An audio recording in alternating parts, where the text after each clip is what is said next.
അതെ.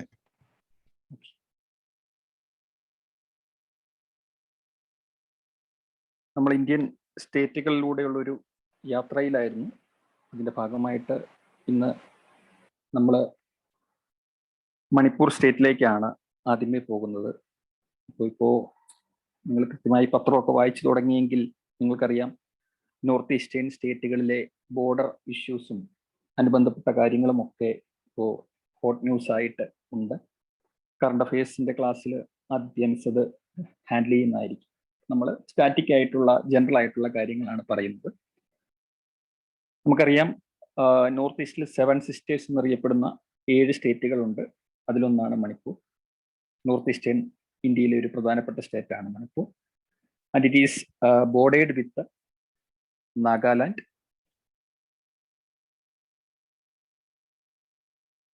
Mizoram, Assam, and it has also bordered with our neighboring country Myanmar. മ്യാൻമാറിന്റെ പഴയ പേരാണ് Burma. Manipur എന്ന് പറയുന്നത് നോർത്ത് ഈസ്റ്റേൺ സ്റ്റേറ്റ് ആണ്.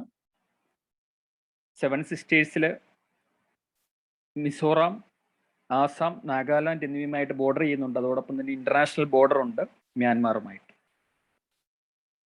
മണിപ്പൂർ എന്ന് പറയുന്നത് അതിൻ്റെ ഒരു എറ്റിമോളജി പറയുകയാണെങ്കിൽ it's a Sanskrit word and it is translated as jewelled land. രത്നങ്ങളുടെ നഗരം എന്ന അർത്ഥത്തിലാണ് മണിപ്പൂർ എന്ന് പറയുന്ന ഒരു വേഡ് അല്ലെങ്കിൽ ആ ഒരു സ്ഥലനാമം അവർക്ക് കിട്ടുന്നത്. ഇനി നമുക്കറിയാം, നോർത്ത് ഈസ്റ്റേൺ സ്റ്റേറ്റുകളിൽ ഓൾമോസ്റ്റ് എല്ലാ സ്റ്റേറ്റുകളിലും തന്നെ ട്രൈബ്സ് ആണ്, ഡിഫറെന്റ് ട്രൈബ്സ് ഉണ്ട്.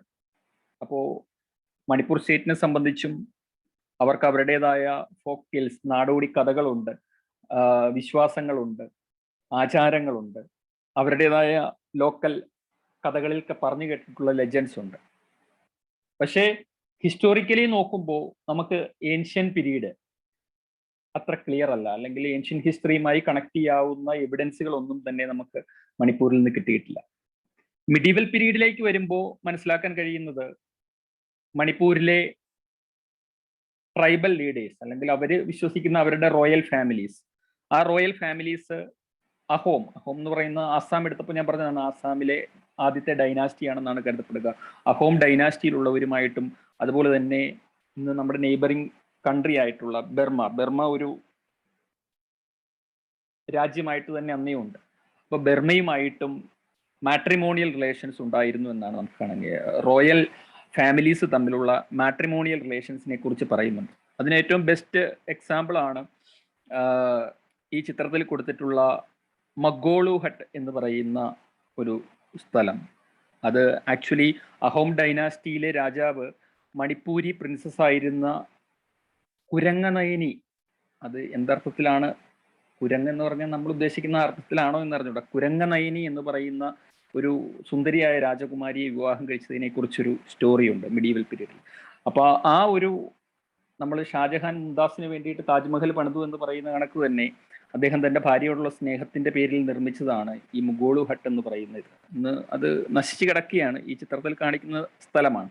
ഇത് മിഡീവൽ പീരീഡുമായി ബന്ധപ്പെട്ട് നമുക്ക് മണിപ്പൂരിന്റെ ഒരു ഹിസ്റ്ററി നമുക്ക് മനസ്സിലാക്കാൻ കഴിഞ്ഞിട്ടുള്ള ഈ ഒരു കാര്യം മാത്രമാണ്.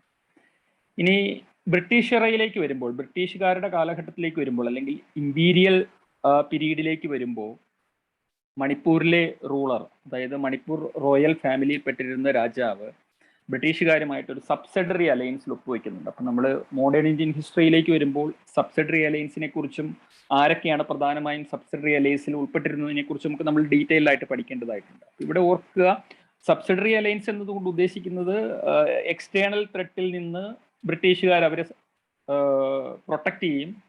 അതിനു വേണ്ടിയിട്ട് ഇൻ റിട്ടേൺ ബ്രിട്ടീഷ് ട്രൂപ്സിനെ ചെല്ലും ചിലവും കൊടുത്ത് ഏത് നാട്ടുരാജ്യമാണോ സബ്സിഡറി അലയൻസിൽ ഒപ്പുവെക്കുന്നത് അവര് ബ്രിട്ടീഷ് ട്രൂപ്സിന് വേണ്ടിയിട്ടുള്ള ചെലവെല്ലാം വഹിച്ച് അവർക്ക് അവിടെ താമസിക്കാനായിട്ടുള്ള സൗകര്യം ഒരുക്കി കൊടുക്കണം. ഇതാണ് ജനറലി പറഞ്ഞു കഴിഞ്ഞാൽ നിങ്ങൾ മനസ്സിലാക്കേണ്ട ഒരു കാര്യം സബ്സിഡറി അലയൻസ് എന്നതുകൊണ്ട്. ഡീറ്റെയിൽഡ് ആയിട്ടുള്ള പ്രൊവിഷൻസ് ഒക്കെ നമ്മൾ ഹിസ്റ്ററി ക്ലാസ്സിൽ ഡിസ്കസ് ചെയ്യുന്നതായിരിക്കും. ഇനി നമുക്കറിയാം, വേൾഡ് വാർ സെക്കൻഡ് നടക്കുന്ന സമയത്ത് ഇവിടെ സുഭാഷ് ചന്ദ്രബോസിന്റെ നേതൃത്വത്തിൽ ഇന്ത്യൻ നാഷണൽ ആർമി എന്ന് പറയുന്ന ഒരു ആർമിയൊക്കെ ഫോം ചെയ്യുന്നുണ്ട്. നമ്മൾ ഹിസ്റ്ററിയിൽ ഡീറ്റെയിൽഡ് ആയിട്ട് നോക്കേണ്ട ഒരു കാര്യം തന്നെയാണ്. അപ്പൊ ആ സമയത്ത് ജപ്പാൻ സൈന്യവുമായിട്ട് ചേർന്നുകൊണ്ടാണ് ബ്രിട്ടീഷ് ഇന്ത്യയെ സ്വതന്ത്രമാക്കാനായിട്ട് സുഭാഷ് ചന്ദ്രബോസിനെ പോലുള്ള ആളുകൾ നോക്കുന്നത്. അപ്പൊ അതിന്റെ ഭാഗമായിട്ട് ഈ വേൾഡ് വാർ സെക്കൻഡ് സമയത്ത് Manipur witness many fears battles between Japanese troops and the British troops. അപ്പം ഇന്ത്യൻ മെയിൻലാൻഡില് വേൾഡ് വാർ സെക്കൻഡിന്റെ സമയത്ത് നമുക്കറിയാം, വേൾഡ് വാർ നടക്കുമ്പോൾ സഖ്യകക്ഷികളും അച്ചുതണ്ട് കക്ഷികളും എന്നൊക്കെ പറഞ്ഞ് പിരിഞ്ഞ് രാജ്യങ്ങൾ തമ്മിലുള്ള വലിയ യുദ്ധമാണ്. അപ്പോ ജപ്പാനും ജർമ്മനിയും ഇറ്റലിയും ഒക്കെ ഒരു പക്ഷത്താണ്, മറുവശത്താണ് ആര്? ബ്രിട്ടനും അമേരിക്കയും ഒക്കെയുള്ള സഖ്യകക്ഷി. അപ്പൊ അവിടെ ബ്രിട്ടനും ജപ്പാനും തമ്മിലുള്ള യുദ്ധം അത് കോളനികളിലേക്കും ബ്രിട്ടന്റെ അധികാരത്തിലുള്ള കോളനികളിലേക്കും വ്യാപിച്ചു. അങ്ങനെ ജപ്പാനീസ് ആർമി ബർമയിലേക്ക് വരികയും ബർമയിൽ നിന്നുകൊണ്ട് തുടർന്ന്, ബർമ എന്ന് പറയുന്നത് ഇന്നത്തെ മോഡേൺ മ്യാൻമാർ, അവിടെ നിന്നുകൊണ്ട് ഇന്ത്യയെ സ്വതന്ത്രമാക്കാൻ സുഭാഷ് ചന്ദ്രബോസിന്റെ നേതൃത്വത്തിൽ സുഭാഷ് ചന്ദ്രബോസിന്റെ കീഴിലുള്ള ഇന്ത്യൻ നാഷണൽ ആർമിയും അതുപോലെ തന്നെ ജപ്പാനീസ് ട്രൂപ്പും ബ്രിട്ടീഷുകാരുമായിട്ട് ഈ മണിപ്പൂർ റീജിയൻസിൽ യുദ്ധം ഉണ്ടായിട്ടുണ്ട്. അപ്പൊ അത് ഒന്ന് ഓർത്ത് വെച്ചേക്കുക. ദെൻ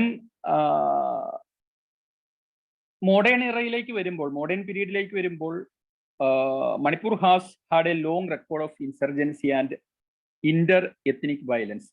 ഈ ഇന്റർ എത്നിക് വയലൻസ് അതുപോലുള്ള കാര്യങ്ങളുമാണ് ഇപ്പൊ അവിടെ ബോർഡർ ഇഷ്യൂസ് ആയിട്ട് നടക്കുന്നതിന്റെ ഒരു പ്രധാന കോർ ഏരിയ എന്ന് കൂടി നിങ്ങളൊന്ന് ഓർത്ത് വെച്ചേക്കാം. ഇനി മണിപ്പൂരിനെ സംബന്ധിച്ച് അവിടെ ഉണ്ടായ ആദ്യത്തെ ഒരു ഒപ്പോസിഷൻ ഗ്രൂപ്പ് എന്ന് പറയുന്നത് UNLF, United National Liberation Front എന്ന് പറയുന്ന ഒരു ഇൻസർജൻസ് ഗ്രൂപ്പാണ്. 1964 ഇത് സ്ഥാപിതമാകുന്നു. അവര് മണിപ്പൂരിനെ ഒരു ഇൻഡിപെൻഡന്റ് കിങ്ഡം ആക്കി മാറ്റുവാൻ വേണ്ടിയിട്ടാണ് നോക്കുന്നത്. അവർക്ക് ഈ UNLF-നും അതുപോലെ അതിന്റെ അനുബന്ധ സംഘടനകളും ഒക്കെ പിന്നീടുണ്ടായി. ഇവയ്ക്കെല്ലാം ഫണ്ടിങ് വരുന്നത് ചൈനയിൽ നിന്നാണ് എന്നാണ് ഇന്ത്യ ഗവൺമെന്റ് പറയുന്നത്. നമ്മൾ സ്റ്റേറ്റ് സ്പോൺസേഡ് ടെററിസം എന്ന് പറയും. മറ്റ് രാജ്യങ്ങൾ ഇവർക്ക് ഇൻസർജൻസി ഗ്രൂപ്പുകാർക്ക് ഫണ്ട് കൊടുക്കുകയും അവർ നമ്മുടെ രാജ്യത്ത് പ്രശ്നം ഉണ്ടാക്കുകയും ചെയ്യുന്നു. അപ്പൊ അതിനൊരു ഉദാഹരണമാണ് ഈ United National Liberation Front of Manipur എന്നുകൂടി ഒന്ന് ഓർത്ത് വെച്ചേക്കുക. ഇനി 1980s എത്തുമ്പോഴേക്കും ഈ മണിപ്പൂരിലെ ഈ ഇൻസർജൻസി ഗ്രൂപ്പുകളുടെ ആക്ടിവിറ്റി സ്ട്രോങ് ആയതുകൊണ്ട് 1980s വന്നപ്പോൾ ഇന്ത്യൻ ഗവൺമെന്റ് മണിപ്പൂരിനെ ഒരു ഡിസ്റ്റർബ്ഡ് ഏരിയ ആയിട്ട് പ്രഖ്യാപിച്ചു. ഈ ഒരു ടേം നിങ്ങൾ ഓർക്കണം, ഡിസ്റ്റർബ്ഡ് ഏരിയ. ഇന്ത്യ ഗവൺമെന്റ് ഒരു സ്റ്റേറ്റിനെയോ അല്ലെങ്കിൽ ഒരു സ്റ്റേറ്റിലുള്ള ഏതെങ്കിലും, അല്ലെങ്കിൽ ഇന്ത്യ യൂണിയന്റെ കീഴിലുള്ള ഏതെങ്കിലും ഒരു പർട്ടിക്കുലർ ഏരിയയെ ഡിസ്റ്റർബ്ഡ് ഏരിയ ആയി പ്രഖ്യാപിച്ചാൽ മിനിസ്ട്രി ഓഫ് ഹോം അഫയേഴ്സ് ആണ് ചെയ്യുക. അത് ആ ഓർഡർ അവിടുത്തെ സ്റ്റേറ്റ് ഗവർണർ ആയിരിക്കും ഇംപ്ലിമെന്റ് ചെയ്യുക. അപ്പം കാരണം ഗവർണർ എന്ന് പറയുന്നത് സെൻട്രലിന്റെ പ്രതിനിധിയായിട്ട് സ്റ്റേറ്റിൽ എത്തിയിരിക്കുന്ന ആളാണ്. അപ്പൊ നമ്മൾ പോളിറ്റിയിൽ അവരുടെ റോൾസും ഫംഗ്ഷൻസും ഒക്കെ നമ്മൾ ഡീറ്റെയിൽ ആയിട്ട് കാണും. ഇവിടെ നിങ്ങൾ മനസ്സിലാക്കേണ്ടത്, നമ്മുടെ home ministry, central home ministry ഒരു പർട്ടിക്കുലർ ഏരിയയെ അല്ലെങ്കിൽ ഒരു സ്റ്റേറ്റിനെ ഡിസ്റ്റർബ്ഡ് ഏരിയ ആയിട്ട് പ്രഖ്യാപിച്ചാൽ അവിടെ എന്താ സംഭവിക്കാന്ന് വെച്ചാൽ അവിടെ അഫ്പ പ്രയോഗിക്കും എന്ന് പറയും. ആർമിഡ് ഫോഴ്സ് സ്പെഷ്യൽ പവേഴ്സ് ആക്ട് പ്രയോഗിക്കാം. അതായത് ആർമിക്ക് അവിടെ ഫുൾ പവർ കൊടുക്കുകയാണ്. ആർമിക്ക് ഈ ഇൻസർജൻസിനെ അല്ലെ ടെററിസ്റ്റുകളെ തെരഞ്ഞു പിടിക്കാനും അവരെ വെടിവെച്ച് കൊല്ലാനും ഒക്കെയുള്ള അനുവാദം കൊടുക്കുകയാണ്. ഫുൾ പവർ ആർമിക്ക് കൊടുക്കുകയാണ്. അപ്പൊ അതിന്റെ പേരിൽ ഇന്ത്യയിലെ പല സ്റ്റേറ്റുകളിലും പ്രശ്നം നടന്നിട്ടുണ്ട്. അപ്പൊ ഈ മണിപ്പൂരിൽ ഇതൊരു വലിയ ഇഷ്യൂ ആയിരുന്നു. അപ്പൊ അതിനെതിരെ വലിയ പ്രൊട്ടസ്റ്റുകളൊക്കെ നടന്നു. കാര്യം ഇന്ത്യൻ ആർമി അനാവശ്യമായിട്ട് ഈ പറയുന്ന ലോക്കൽ പീപ്പിളിനെ ഈ ഒരു സ്പെഷ്യൽ പവർ ഉപയോഗിച്ചുകൊണ്ട് അവരുടെ നേരെ അതിക്രമം കാണിക്കുന്നു. എസ്പെഷ്യലി ഒരുപാട് റേപ്പ് കേസുകൾ ഉണ്ടായി എന്നൊക്കെയാണ് പറയുക. അതിനെതിരെ മണിപ്പൂരിൽ ഒരുപാട് പ്രൊട്ടസ്റ്റുകളും ഒക്കെ നടന്നിട്ടുണ്ട്. അപ്പം നിങ്ങൾ കുറച്ച് കാലം പുറകോട്ട് പത്രം വായിക്കുന്ന ശീലമൊക്കെ ഉണ്ടെങ്കിൽ ഞാനിതിൽ കൊടുത്തിരിക്കുന്ന ഈ പിക്ചറൊക്കെ നമ്മുടെ മുഖ്യധാരാ മാധ്യമങ്ങളിലൊക്കെ വന്നതാണ്. ഇന്ത്യൻ ആർമിക്കെതിരായിട്ടുള്ള ആ നോർത്ത് ഈസ്റ്റിലെ ജനരോക്ഷം. അപ്പോൾ അഫ്സ ശരിക്കും പ്രയോഗിക്കുന്നത് ഡിസ്റ്റർബ്ഡ് ഏരിയാസിൽ ഈ ഇൻസർജൻസിനെ കർബ് ചെയ്യുന്നതിന് വേണ്ടിയിട്ടുള്ള ഒരു സ്പെഷ്യൽ മെക്കാനിസം ആയിട്ടാണ് ഗവൺമെന്റ് ഇത് പ്രയോഗിക്കുന്നതെങ്കിലും പലപ്പോഴും അതിന്റെ മറവിൽ ഇത്തരത്തിലുള്ള ഒരുപാട് ഹീനകൃത്യങ്ങൾ ആർമിയും ചെയ്തിട്ടുണ്ടെന്നാണ് പറയപ്പെടുക. അപ്പൊ അതിനെതിരെ ഒരുപാട് പ്രൊട്ടസ്റ്റ് ഒക്കെ നടന്നിട്ടുണ്ട് നോർത്ത് ഈസ്റ്റേൺ സ്റ്റേറ്റുകളിൽ, എസ്പെഷ്യലി ഇൻ മണിപ്പൂർ. ദെൻ അവിടുത്തെ ഒരു ജോഗ്രഫിക്കൽ കണ്ടീഷൻ അല്ലെങ്കിൽ ജോഗ്രഫിയുമായി റിലേറ്റ് ചെയ്ത് പറയുകയാണെങ്കിൽ പ്രധാനപ്പെട്ട റിവറുകൾ അല്ലെങ്കിൽ മണിപ്പൂർ എന്ന് പറയുന്ന സ്റ്റേറ്റിനെ ഡ്രെയിൻ ചെയ്യുന്ന പ്രധാനപ്പെട്ട റിവർ ഏതൊക്കെയാണെന്ന് ചോദിച്ചു കഴിഞ്ഞാൽ പ്രധാനമായും 4 റിവർ ബേസിൻസ് അവിടെയുണ്ട്. First one is Barak river basin, Barak river basin ആണ്.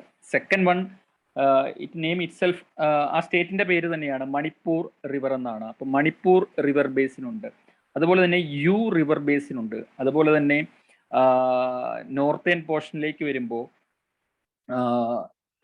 ലന്യ റിവർ എന്ന് പറയുന്ന ഒരു റിവറും ഇതിലൂടെ ഒഴുകുന്നുണ്ട്. അപ്പോൾ വളരെ ഫേമസ് ആയിട്ടുള്ള അല്ലെങ്കിൽ നമ്മൾ എടുത്തു പഠിക്കുന്ന പ്രധാനപ്പെട്ട ഹിമാലയൻ റിവേഴ്സ് ഒന്നുമല്ല ഇവിടെ കൂടി ഒഴുകുന്നത്. പക്ഷേ മണിപ്പൂരിനെ ഡ്രെയിൻ ചെയ്യുന്ന ധാരാളം റിവറുകൾ മണിപ്പൂരിലുണ്ട് എന്ന് മനസ്സിലാക്കുക. ഇനി മണിപ്പൂരുമായി ബന്ധപ്പെട്ട് നമ്മൾ എൻവയോൺമെന്റൽ എക്കോളജിയിലേക്ക് പോകുമ്പോൾ നിങ്ങൾ പ്രധാനമായിട്ടും അറിഞ്ഞിരിക്കേണ്ട, UPSCയുടെ ഭയങ്കര ഇഷ്ടപ്പെട്ട ഒരു ഏരിയ ആണ് കേട്ടോ ഈ മണിപ്പൂരിലെ നാഷണൽ പാർക്ക്. അതിൽ first one is Keibul Lamjao national park. ഇതിന്റെ വലിയ പ്രത്യേകതയുണ്ട്. It is the only floating national park in the world. അതായത് ജലത്തിൽ ഒഴുകി നടക്കുന്ന ഒരു നാഷണൽ പാർക്കാണ്. Can you imagine that? നിങ്ങളതൊന്ന് ആലോചിച്ച് നോക്കൂ. അതായത് ഒരു നദിയില് ഒഴുകി നടക്കുന്ന ഒരു ദേശീയോദ്യാനം ലോകത്തിൽ അങ്ങനെ ഒരെണ്ണമേ ഉള്ളൂ. That only floating national park is located in India, that is in Manipur. അതാണ് കെബുൾ ലെംചാവോ നാഷണൽ പാർക്ക് എന്ന് പറയുന്നത്. ആക്ച്വലി ഈ നാഷണൽ പാർക്ക് ലൊക്കേറ്റ് ചെയ്യുന്നത് ലോക്താക് ലേക്ക് എന്ന് പറയുന്ന ഒരു ലേക്കിലാണ്. ഈ ലോക്താക് ലേക്കിന് ഒരു പ്രത്യേകതയുണ്ട്, largest fresh water lake in India. ഇന്ത്യയിലെ ഏറ്റവും വലിയ ഫ്രഷ് വാട്ടർ ലേക്കായ ലോക്താക് ലേക്ക്. അപ്പൊ അവിടെ 2-3 ഫാക്ച്വൽ കാര്യങ്ങൾ നമ്മൾ പഠിക്കുകയാണ്. ലോക്താക് ലേക്ക് എന്ന് പറയുന്നത് മണിപ്പൂരിലുള്ള ഒരു ലേക്കാണ്. ഇന്ത്യയിലെ ഏറ്റവും വലിയ ലാർജസ്റ്റ് ഫ്രഷ് വാട്ടർ ലേക്കാണ്. ആ ഫ്രഷ് വാട്ടർ ലേക്കിലാണ് ലോകത്തിലെ the one and only floating national park situate ചെയ്യുന്നത്. That is Keibul Lamjao national park. അപ്പോൾ ഇതൊരു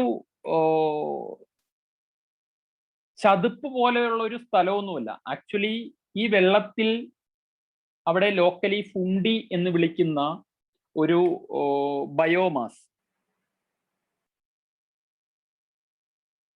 അതിങ്ങനെ നിങ്ങൾ ഈ നമ്മുടെ നാട്ടിലെ കായലുകളിലൊക്കെ ചിലപ്പോൾ കണ്ടു കാണും, ഒരുപാട് പായലൊക്കെ അടിഞ്ഞു കൂടിയിട്ട് അവസാനം ഈ പായലെല്ലാം ചേർന്ന് വലിയൊരു സോഴ്സായി മാറിയിട്ട് അതിങ്ങനെ ഒരു ചെറിയ തുരുത്ത് പോലെ ഒഴുകി നടക്കുന്നത്. ഏതാണ്ട് അതുപോലെയാണ് ഈ പറയുന്ന ലോക്താക് ലേക്കിൽ ഉള്ളത്. അവിടെ ഫുണ്ടി എന്ന് വിളിക്കുന്ന ഒരു ബയോമാസ് ആണ് ശരിക്കും ഈ ഫ്ലോട്ടിംഗ് നാഷണൽ പാർക്കായിട്ട് മാറിയിട്ടുള്ളത്. ഇനി ഈ നാഷണൽ പാർക്കിന്റെ അകത്തെ വിശേഷത്തിലേക്ക് പോയി കഴിഞ്ഞാൽ അവിടെ ഒരു സംരക്ഷിച്ചിരിക്കുന്ന ഒരു എൻഡമിക് അനിമൽ ഉണ്ട്. അതിന്റെ പേര് സംഗായി എന്നാണ്, അല്ലെങ്കിൽ ഡാൻസിങ് ഡിയർ എന്ന് പറയും. ഡാൻസിങ് ഡിയർ എന്നാണ് ഇതിനെ വിളിക്കുക.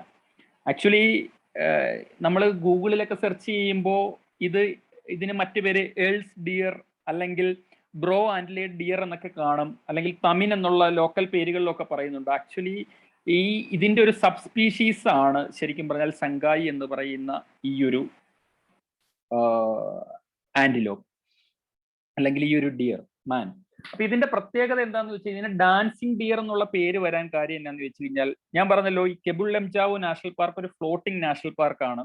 അതിൽ ഞാൻ പറഞ്ഞു അത് ഫ്ലോട്ടിംഗ് നാഷണൽ പാർക്ക് ആയതിന്റെ കാരണം ഞാൻ പറഞ്ഞു അവിടെ ഫുണ്ടി എന്ന് ലോക്കലി വിളിക്കുന്ന ഒരു ബയോമാസ്, ചതുപ്പ് പോലത്തെ ഒരു, അതായത് കുറെ പച്ച സാധനങ്ങൾ ഇങ്ങനെ ചേർന്ന് ഒരു തുരുത്ത് പോലെ ആയി മാറിയിരിക്കുകയാണ്. അതിങ്ങനെ ഫ്ലോട്ട് ചെയ്ത് നടക്കുകയാണ്.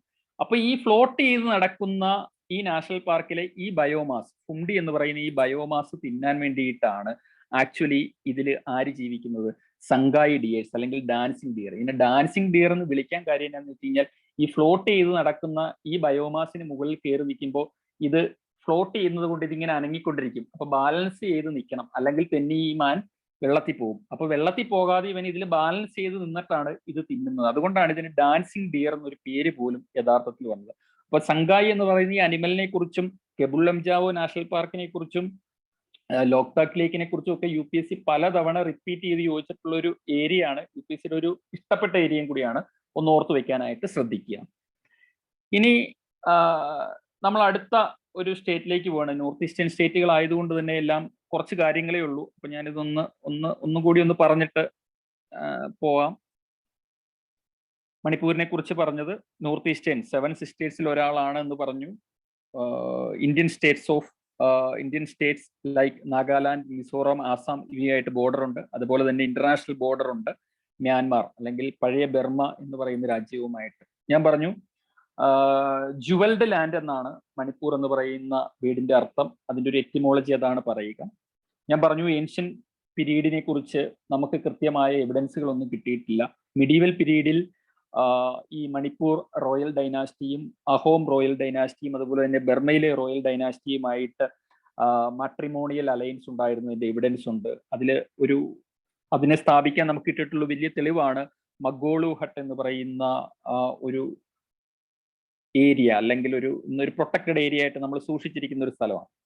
പിന്നെ ഞാൻ പറഞ്ഞു ഇമ്പീരിയൽ പീരീഡ് അല്ലെങ്കിൽ ബ്രിട്ടീഷ് ഇറയിലേക്ക് വരുമ്പോൾ നമുക്ക് കാണാൻ കഴിയുന്നത് ഇവര് റോയൽ ഫാമിലി ഓഫ് മണിപ്പൂർ അവര് ബ്രിട്ടീഷുകാരുമായിട്ട് സബ്സിഡറി അലയൻസിൽ ഒപ്പുവെക്കുന്നുണ്ട്.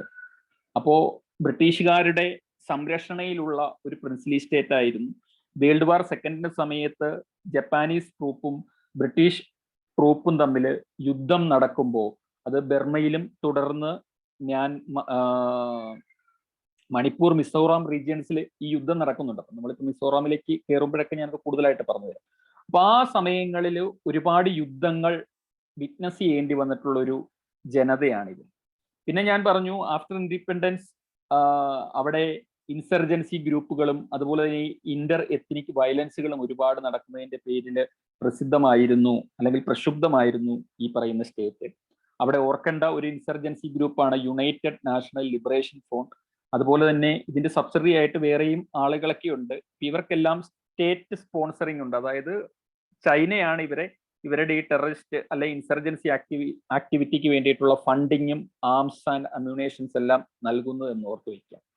അപ്പൊ ഈ പ്രശ്നങ്ങളൊക്കെ ഉള്ളത് കൊണ്ട് തന്നെ 1980s ആയപ്പോഴേക്കും ഇന്ത്യൻ ഗവൺമെന്റ് മണിപ്പൂരിനെ ഒരു ഡിസ്റ്റർബ്ഡ് ഏരിയ ആയിട്ട് പ്രഖ്യാപിച്ചു. സോ ഡിസ്റ്റർബ്ഡ് ഏരിയ ആയി കഴിഞ്ഞപ്പോഴേക്കും അവിടെ armed force special power act use ചെയ്തു. അപ്പൊ അതിന്റെ പേരിൽ വീണ്ടും ഒരുപാട് പ്രശ്നങ്ങൾ അവിടെ ഉണ്ടായി എന്നൊന്ന് ഓർത്ത് വയ്ക്കുക. ഇനി ഞാൻ പറഞ്ഞു അവിടുത്തെ ജോഗ്രഫിക്കൽ ആയിട്ടുള്ള കാര്യങ്ങൾ പറയുമ്പോൾ പ്രധാനപ്പെട്ട ഹിമാലയൻ റിവേഴ്സ് ഒന്നും തന്നെ ഇല്ല എങ്കിലും ജസ്റ്റ് ബാരക് റിവറും മണിപ്പൂർ റിവറെങ്കിലും നിങ്ങളുടെ മനസ്സിലേക്ക് ഒന്ന് കൊണ്ടുവരാനായിട്ട് നോക്കുക. ഞാൻ പറഞ്ഞു നാഷണൽ പാർക്കുകളുമായി ബന്ധപ്പെട്ട് നോക്കുമ്പോൾ ഒരേ ഒരു നാഷണൽ പാർക്കിനെ ഇവിടെ നിങ്ങൾ അഡ്രസ് ചെയ്താൽ മതി, കെബുൾ ലംജാവോ നാഷണൽ പാർക്ക്. പക്ഷെ അതിന്റെ ഇമ്പോർട്ടൻസ് ഞാൻ പറഞ്ഞു it is the only floating national park in the world. അതുപോലെ തന്നെ ഞാൻ പറഞ്ഞു it's an integral part of Loktak ലേക്ക്.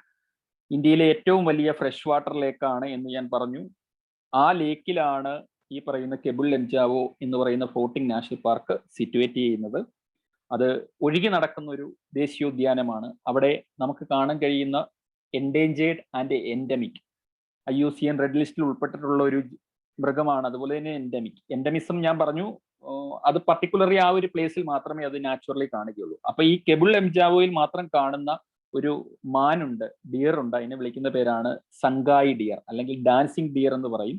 നമ്മുടെ സബ് കോണ്ടിനെന്റിൽ കാണുന്ന എൽസ് ഡിയർ അല്ലെങ്കിൽ ബ്രോ ആൻഡിലേഡ് ഡിയർ എന്ന് പറയുന്ന ആ ഡിയറിന്റെ ഒരു സബ് സ്പീഷീസ് ആണ് യഥാർത്ഥത്തിൽ സംഗായി അല്ലെങ്കിൽ ഡാൻസിങ് ഡിയർ എന്ന് പറയുന്ന ഈ ഡിയർ. ഇത് ആക്ച്വലി കെബുൾ ലംജാവോയിൽ മാത്രമേ നാച്ചുറലി ഉള്ളത്. അതുകൊണ്ടാണ് endemic to Keibul Lamjao national park. അപ്പൊ ഇതെങ്ങനെയാണ് അവിടെ ജീവിക്കാന്ന് ചോദിച്ചു കഴിഞ്ഞാൽ ഈ ഫുംഡി എന്ന് പറയുന്ന അവിടുത്തെ ആ ഫ്ലോട്ടിംഗ് ബയോമാസ് ആണ് ഇവര് ആഹാരമാക്കുന്നത്. അപ്പൊ അത് കഴിക്കാനായിട്ട് ഇങ്ങനെ ഇതിന്റെ എഡ്ജിൽ വന്ന് നിൽക്കുമ്പോൾ ഇത് ഫ്ലോട്ട് ചെയ്ത് നിൽക്കുന്നത് കൊണ്ട് ഇവരും ബാലൻസ് ചെയ്താണ് ഇതിൽ നിൽക്കുക. അതുപോലെ തന്നെ ഇത് ഒരു ഫുംഡിയിൽ നിന്ന് വേറൊരു ബയോമാസിലേക്ക് ചാടിയൊക്കെ പോകും. അപ്പൊ അതുകൊണ്ടാണ് ഇവരെ ഡാൻസിങ് ഡിയർ എന്ന് വിളിക്കുന്നത് കൂടി ഓർക്കുക. നമ്മൾ അടുത്ത സ്റ്റേറ്റിലേക്ക് പോവുകയാണ്. That is Meghalaya.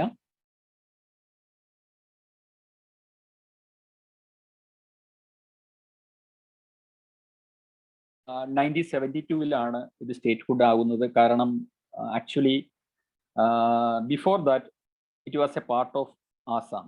ആസാമിന്റെ ഭാഗമായിരുന്നു, ആസാം എന്ന് പറയുന്ന സ്റ്റേറ്റിന്റെ ഭാഗമായിരുന്നു മേഘാലയ. അപ്പൊ ആസാമിന്റെ ഭാഗമായിരുന്ന ഗാരോ, ഹാസി, ജയന്തിയ ഹിൽസിനെ എല്ലാത്തിനെയും കാർവ് ഔട്ട് ചെയ്ത് എടുത്തിട്ട് പുതിയൊരു സ്റ്റേറ്റ് ഉണ്ടാവുകയാണ് 1972. അങ്ങനെ ഉണ്ടായ ഒരു ഹില്ലി സ്റ്റേറ്റ് ആണ് യഥാർത്ഥത്തിൽ മേഘാലയ. മേഘാലയ പ്ലേറ്റോ എന്ന് പറയുന്ന ഒരു പ്ലേറ്റോ ഉണ്ട്. മേഘാലയ പ്ലേറ്റോയുടെ ഭാഗമാണ് ഗാരോ, ഹാസി, ജയന്തിയ ഹിൽസ്. അപ്പൊ ഈ 3 ഹില്ലി ഏരിയാസിനെ ചേർത്തുകൊണ്ട് ഒരു സ്റ്റേറ്റ് ഉണ്ടാക്കി. ആ സ്റ്റേറ്റ് ആണ് മേഘാലയ എന്നറിയുക. ഞാൻ ഗാരോ ഹാസി ജയന്തിയ ഹിൽസ് ഒക്കെ ഡീറ്റെയിൽ ആയിട്ട് കൂടി പറഞ്ഞു തരാം. ജോഗ്രഫിയിൽ നമ്മൾ പിന്നീട് കൂടുതലായിട്ട് നോക്കും. ഇതിൽ ഓർക്കേണ്ട ഒരു കാര്യം, നോർത്തേൺ സൈഡിൽ ഇത് ആസാമുമായിട്ടും സദേൺ സൈഡിൽ ബംഗ്ലാദേശുമായിട്ട് ഇന്റർനാഷണൽ ബോർഡർ മാത്രമാണ് ഇതിനുള്ളതെന്ന് ഓർക്കുക. കാരണം ഈ ഏരിയയും ഈ റീജിയണും ഒക്കെ ആസാമാണ്. അപ്പൊ ആസാമിനാൽ ചുറ്റപ്പെട്ട് പഴയ ആസാമിന്റെ പാർട്ട് തന്നെയാണ്. അപ്പൊ ആസാമിന്റെ ഭാഗമായിരുന്ന 3 ഹില്ലി റീജിയൻസിനെ കാർവ് ഔട്ട് ചെയ്തിട്ട് ഉണ്ടാക്കിയെടുത്ത ഒരു സ്റ്റേറ്റ് ആണ് മേഘാലയ എന്ന് പറയുന്ന സ്റ്റേറ്റ് എന്ന് ഓർക്കുക. അതുകൊണ്ട് തന്നെ അതിന്റെ ബോർഡർ എന്ന് പറയുമ്പോൾ നോർത്തിലും ഈസ്റ്റേൺ സൈഡിലും ഒക്കെ ആസാമാണ് ഇതിനെ ചുറ്റി വരണ്ട് കിടക്കുന്നത്. സദേൺ സൈഡില് അതുപോലെ തന്നെ വെസ്റ്റേൺ സൈഡും, സൗത്തും വെസ്റ്റേൺ സൈഡും, ഈ സൈഡും ആരാണ്? ബംഗ്ലാദേശുമായിട്ടാണ് ഇത് ബോർഡർ ചെയ്യുന്നത് എന്നോർക്കുക. ഇനി ഹിസ്റ്റോറിക്കലായിട്ട് പറയുകയാണെങ്കിൽ നിയോലിത്തിക് പീരീഡ് മുതലുള്ള ഹ്യൂമൻ സെറ്റിൽമെന്റ്സിന്റെ എവിഡൻസുകൾ നമുക്ക് കിട്ടിയിട്ടുണ്ട്. കാരണം ഒരുപാട് നിയോലിത്തിക് സൈറ്റുകൾ, നിയോലിത്തിക് ടൂൾസ് ആൻഡ് ഇംപ്ലിമെന്റ്സ് നമ്മൾ ഗാരോ ഹാസി ജയന്തിയ ഹിൽസിൽ നിന്ന് കണ്ടെടുക്കാനായിട്ട് കഴിഞ്ഞിട്ടുണ്ട്. അപ്പൊ ഈ ഹില്ലി റീജിയൻസിൽ നിന്ന് നിയോലിത്തിക് പീപ്പിളിന്റെ സെറ്റിൽമെന്റ് അല്ലെങ്കിൽ നിയോലിത്തിക് സൈറ്റുകൾ നമ്മുടെ ആർക്കിയോളജിസ്റ്റുകൾക്ക് കണ്ടെത്താനായിട്ട് കഴിഞ്ഞിട്ടുണ്ട്. എക്സ്കവേഷൻ നടത്തി ഒരുപാട് ടൂൾസ് ആൻഡ് ഇംപ്ലിമെന്റ്സ് നമുക്ക് കണ്ടെടുക്കാനായിട്ട് കഴിഞ്ഞിട്ടുണ്ട്. ഈ ഹാസി ഗാരോ ജയന്തിയ അല്ലെങ്കിൽ ഗാരോ ഹാസി ജയന്തിയ ഹിൽസിൽ ആ പേര് സൂചിപ്പിക്കുമ്പോൾ തന്നെ ആ ട്രൈബൽ പീപ്പിൾസ് ആണ് അവിടെ ഉള്ളത്.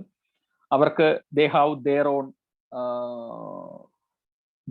ദെയർ ഓൺ കിങ്ഡംസ് എന്നുവരെ ബ്രിട്ടീഷുകാര് നമ്മുടെ നോർത്ത് ഈസ്റ്റിലേക്ക് അധികാരം കണ്ണുവെക്കുന്നത് വരെയും ഈ പറയുന്ന ഗാരോ ഹാസി ജയന്തിയ ഹിൽസിലെ ട്രൈബൽ പീപ്പിൾസിന് അവരുടേതായ കിങ്ഡവും അവരുടേതായ രാജാക്കന്മാരും ഒക്കെ ഉണ്ടായിരുന്നു, ട്രൈബൽ ലീഡേഴ്സ് ഒക്കെ ഉണ്ടായിരുന്നു.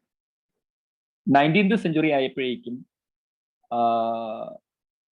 ഈ ഹില്ലി റീജിയൻസിലേക്ക് അല്ലെങ്കിൽ നോർത്ത് ഈസ്റ്റേൺ റീജിയനിലേക്ക് ബ്രിട്ടീഷുകാരുടെ അഡ്മിനിസ്ട്രേഷൻ എത്തുകയാണ്, അല്ലെങ്കിൽ ബ്രിട്ടീഷുകാരുടെ അണ്ടറിലേക്ക് ഇവരും എത്തുകയാണ്. ഈ മേഘാലയ റീജിയൻ 1835 ആസാമിനോട് കൂട്ടിച്ചേർക്കുന്നത് ബ്രിട്ടീഷുകാരാണ്. ബ്രിട്ടീഷുകാരുടെ കൺട്രോളിലായിരുന്നു ആസാം. അപ്പോൾ ആ ആസാം റീജിയനിലേക്ക് മേഘാലയ കൂട്ടിച്ചേർത്തു. പിന്നീട് ഇൻഡിപെൻഡൻസിന് ശേഷവും ഞാൻ പറഞ്ഞല്ലോ ആസാം സ്റ്റേറ്റിൽ തന്നെയായിരുന്നു മേഘാലയ ഉണ്ടായിരുന്നത്. പിന്നീട് ഞാൻ പറഞ്ഞു ആ ഗാരോ ഹാസി ജയന്തിയ ഹിൽസിനെ കാർവ് ഔട്ട് ചെയ്തിട്ടാണ് പിന്നീടാണ് ഇൻഡിപെൻഡന്റ് സ്റ്റേറ്റ് ഹുഡ് മേഘാലയക്ക് നൽകപ്പെടുന്നത്. ഇനി ഗാരോ ഹാസി ജയന്തിയ ഹിൽസ് എന്ന് പറയുമ്പോൾ, അതായത് ആ സ്റ്റേറ്റ് കിടക്കുന്നത് കണ്ടല്ലോ, Garo hills, Khasi hills, Jaintia hills. നമ്മൾ നേരത്തെ കണ്ടു ബംഗ്ലാദേശുമായിട്ട് ബൗണ്ടറി ഉണ്ട്. നിങ്ങൾ ശ്രദ്ധിക്കുക, ഈ സ്റ്റേറ്റിന്റെ സ്ട്രക്ചർ കണ്ടല്ലോ.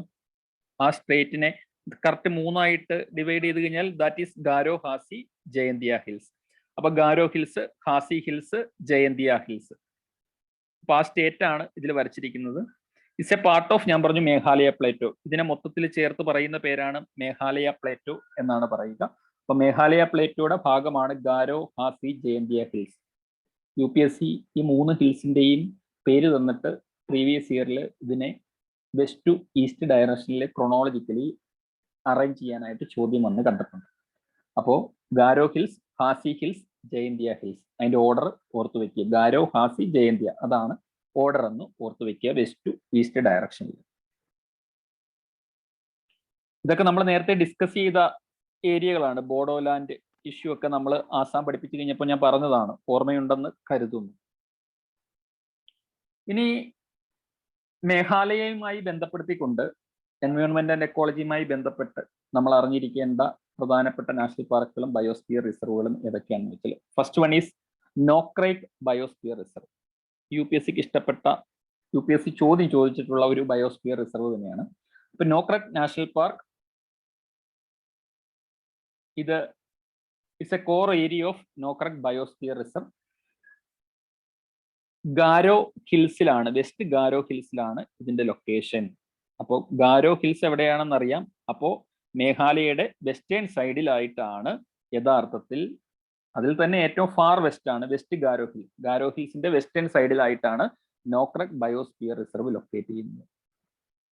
ഇതിന്റെ ഇമ്പോർട്ടൻസ് എന്താണെന്ന് വെച്ച് കഴിഞ്ഞാൽ, It is a natural and one of the endemic region of red panda. North ഈസ്റ്റിൽ പൊതുവേ ഉണ്ട്, നോർത്ത് ഈസ്റ്റേൺ സ്റ്റേറ്റുകളിലുണ്ട് red panda. Endemic to north east ആണ് ഈ റെഡ് പാൻഡ എന്ന് പറയുന്നത്. അപ്പൊ റെഡ് പാൻഡ എന്ന് പറയുന്ന ആ ഒരു ജീവിയെ പ്രൊട്ടക്ട് ചെയ്തിരിക്കുന്ന ഒരു നാഷണൽ പാർക്കും ബയോസ്ഫിയർ റിസർവുമാണ് നോക്രക് എന്ന് ഓർക്കുക. Apart from this red panda, it is a natural home to marbled cat. ഈ ഇരിക്കുന്നതാണ്, അതായത് നമ്മുടെ പുലിയെ പോലെയൊക്കെ ഏകദേശം തോന്നിക്കുന്ന ഒരു പുള്ളികളുള്ള ഡിസൈനിലുള്ള ഒരു ക്യാറ്റാണ്, വൈൽഡ് ക്യാറ്റാണ് മാർബിൾഡ് ക്യാറ്റ്. അതുപോലെ തന്നെ it is the natural home to western hoolock gibbon. ഈ കാണുന്ന ജീവിയാണ്, ഒരു പ്രൈമേറ്റ് ആണ്, ഏതാണ്ട് കുരങ്ങ് വർഗം എന്നൊക്കെ നമുക്ക് പറയാവുന്ന ഒരു ജീവിയാണ്. ഇതൊക്കെയാണ് ഈ നോക്രക് ബയോസ്ഫിയർ റിസർവിൽ പ്രൊട്ടക്ട് ചെയ്തിരിക്കുന്നത്. അപ്പോൾ മേഘാലയ പ്ലേറ്റോയുടെ ഭാഗമാണ് ഗാരോ ഹാസി ജയന്തിയ ഹിൽസ്. ഇതിൽ ഗാരോ ഹിൽസിലുള്ള, ഇതിൽ തന്നെ ഗാരോ ഹിൽസിന്റെ വെസ്റ്റേൺ സൈഡിലുള്ള ഒരു നാഷണൽ പാർക്കും അതുപോലെ തന്നെ ബയോസ്ഫിയർ റിസർവ് ആണ് നോക്രക് ബയോസ്ഫിയർ റിസർവ് എന്നോർക്കുക. അവിടെ പ്രൊട്ടക്ട് ചെയ്തിരിക്കുന്ന animals red panda, marbled cat and western hoolock gibbon. അപ്പോൾ ഇതിൽ റെഡ് പാണ്ട ഇമ്പോർട്ടൻ്റ് ആണ്, ഓർത്തു വയ്ക്കുക, എൻഡേഞ്ചേർഡ് സ്പീഷീസിൽ വരുന്നതാണ്. Next national park in Meghalaya is Balphakram national park. The Balphakram national park ഇതും ഗാരോ ഹിൽസിൽ തന്നെയാണ്. ഗാരോ ഹിൽസിന്റെ സദേൺ സൈഡിലുള്ള ഒരു നാഷണൽ പാർക്കാണ് ബാൽഫക്രം നാഷണൽ പാർക്ക്.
ഓഡിയബിൾ ആണോ? ഓഡിയബിൾ ആണ്. ഓക്കെ, സ്ക്രീൻ ഷെയർ ചെയ്യാം.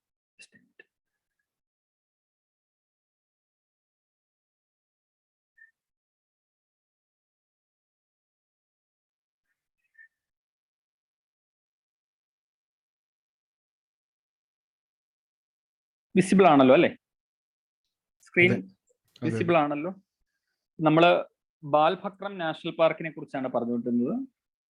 It's a national park located in Garo Hills, south of Garo Hills, and it is the natural home to natural habitat for barking deer, Asian golden cat, ഇതൊരു wild cat തന്നെയാണ്. അതുപോലെ തന്നെ Bengal tiger, marbled cat നമ്മൾ നേരത്തെ കണ്ടതാണ്, wild water buffalo. ഇന്ത്യയിലെ national പാർക്കുകളിൽ different ബഫല്ലോസ് ഉണ്ട്. നമ്മൾ നേരെ ഗൗർ എന്ന് പറയുന്ന ഇന്ത്യൻ ബൈസൺ, കാട്ടുപോത്ത്, അത് വേറൊരു സ്പീഷീസ് ആണ്. നമ്മൾ പൊതുവെ പോത്ത്, എരുമ എന്നൊക്കെ പറയുമെങ്കിലും അതിന്റെ ഡിഫറെന്റ് സ്പീഷീസുകൾ ഇവിടെ ഓരോ നാഷണൽ പാർക്കിലും ഉണ്ട്. അപ്പൊ ഇവിടെ നോർത്ത് ഈസ്റ്റിൽ പൊതുവെ കാണപ്പെടുന്ന ഒരു വൈൽഡ് വെറൈറ്റിയാണ് ഈ പറയുന്ന വൈൽഡ് വാട്ടർ ബഫല്ലോ എന്ന് പറയുന്നത്. അതുപോലെ തന്നെ ഞാൻ നേരത്തെ പറഞ്ഞു റെഡ് പാണ്ട ഈ പറയുന്ന ഗാരോ ഹിൽ റീജിയൻ ആയതുകൊണ്ട് തന്നെ ബാൽഫക്രം നാഷണൽ പാർക്കിലും നമുക്ക് റെഡ് പാണ്ടയെ കാണാനായിട്ട് കഴിയും. അതുപോലെ തന്നെ ഇന്ത്യൻ എലിഫന്റ്, ആനകളും ഇവിടെയുണ്ട്.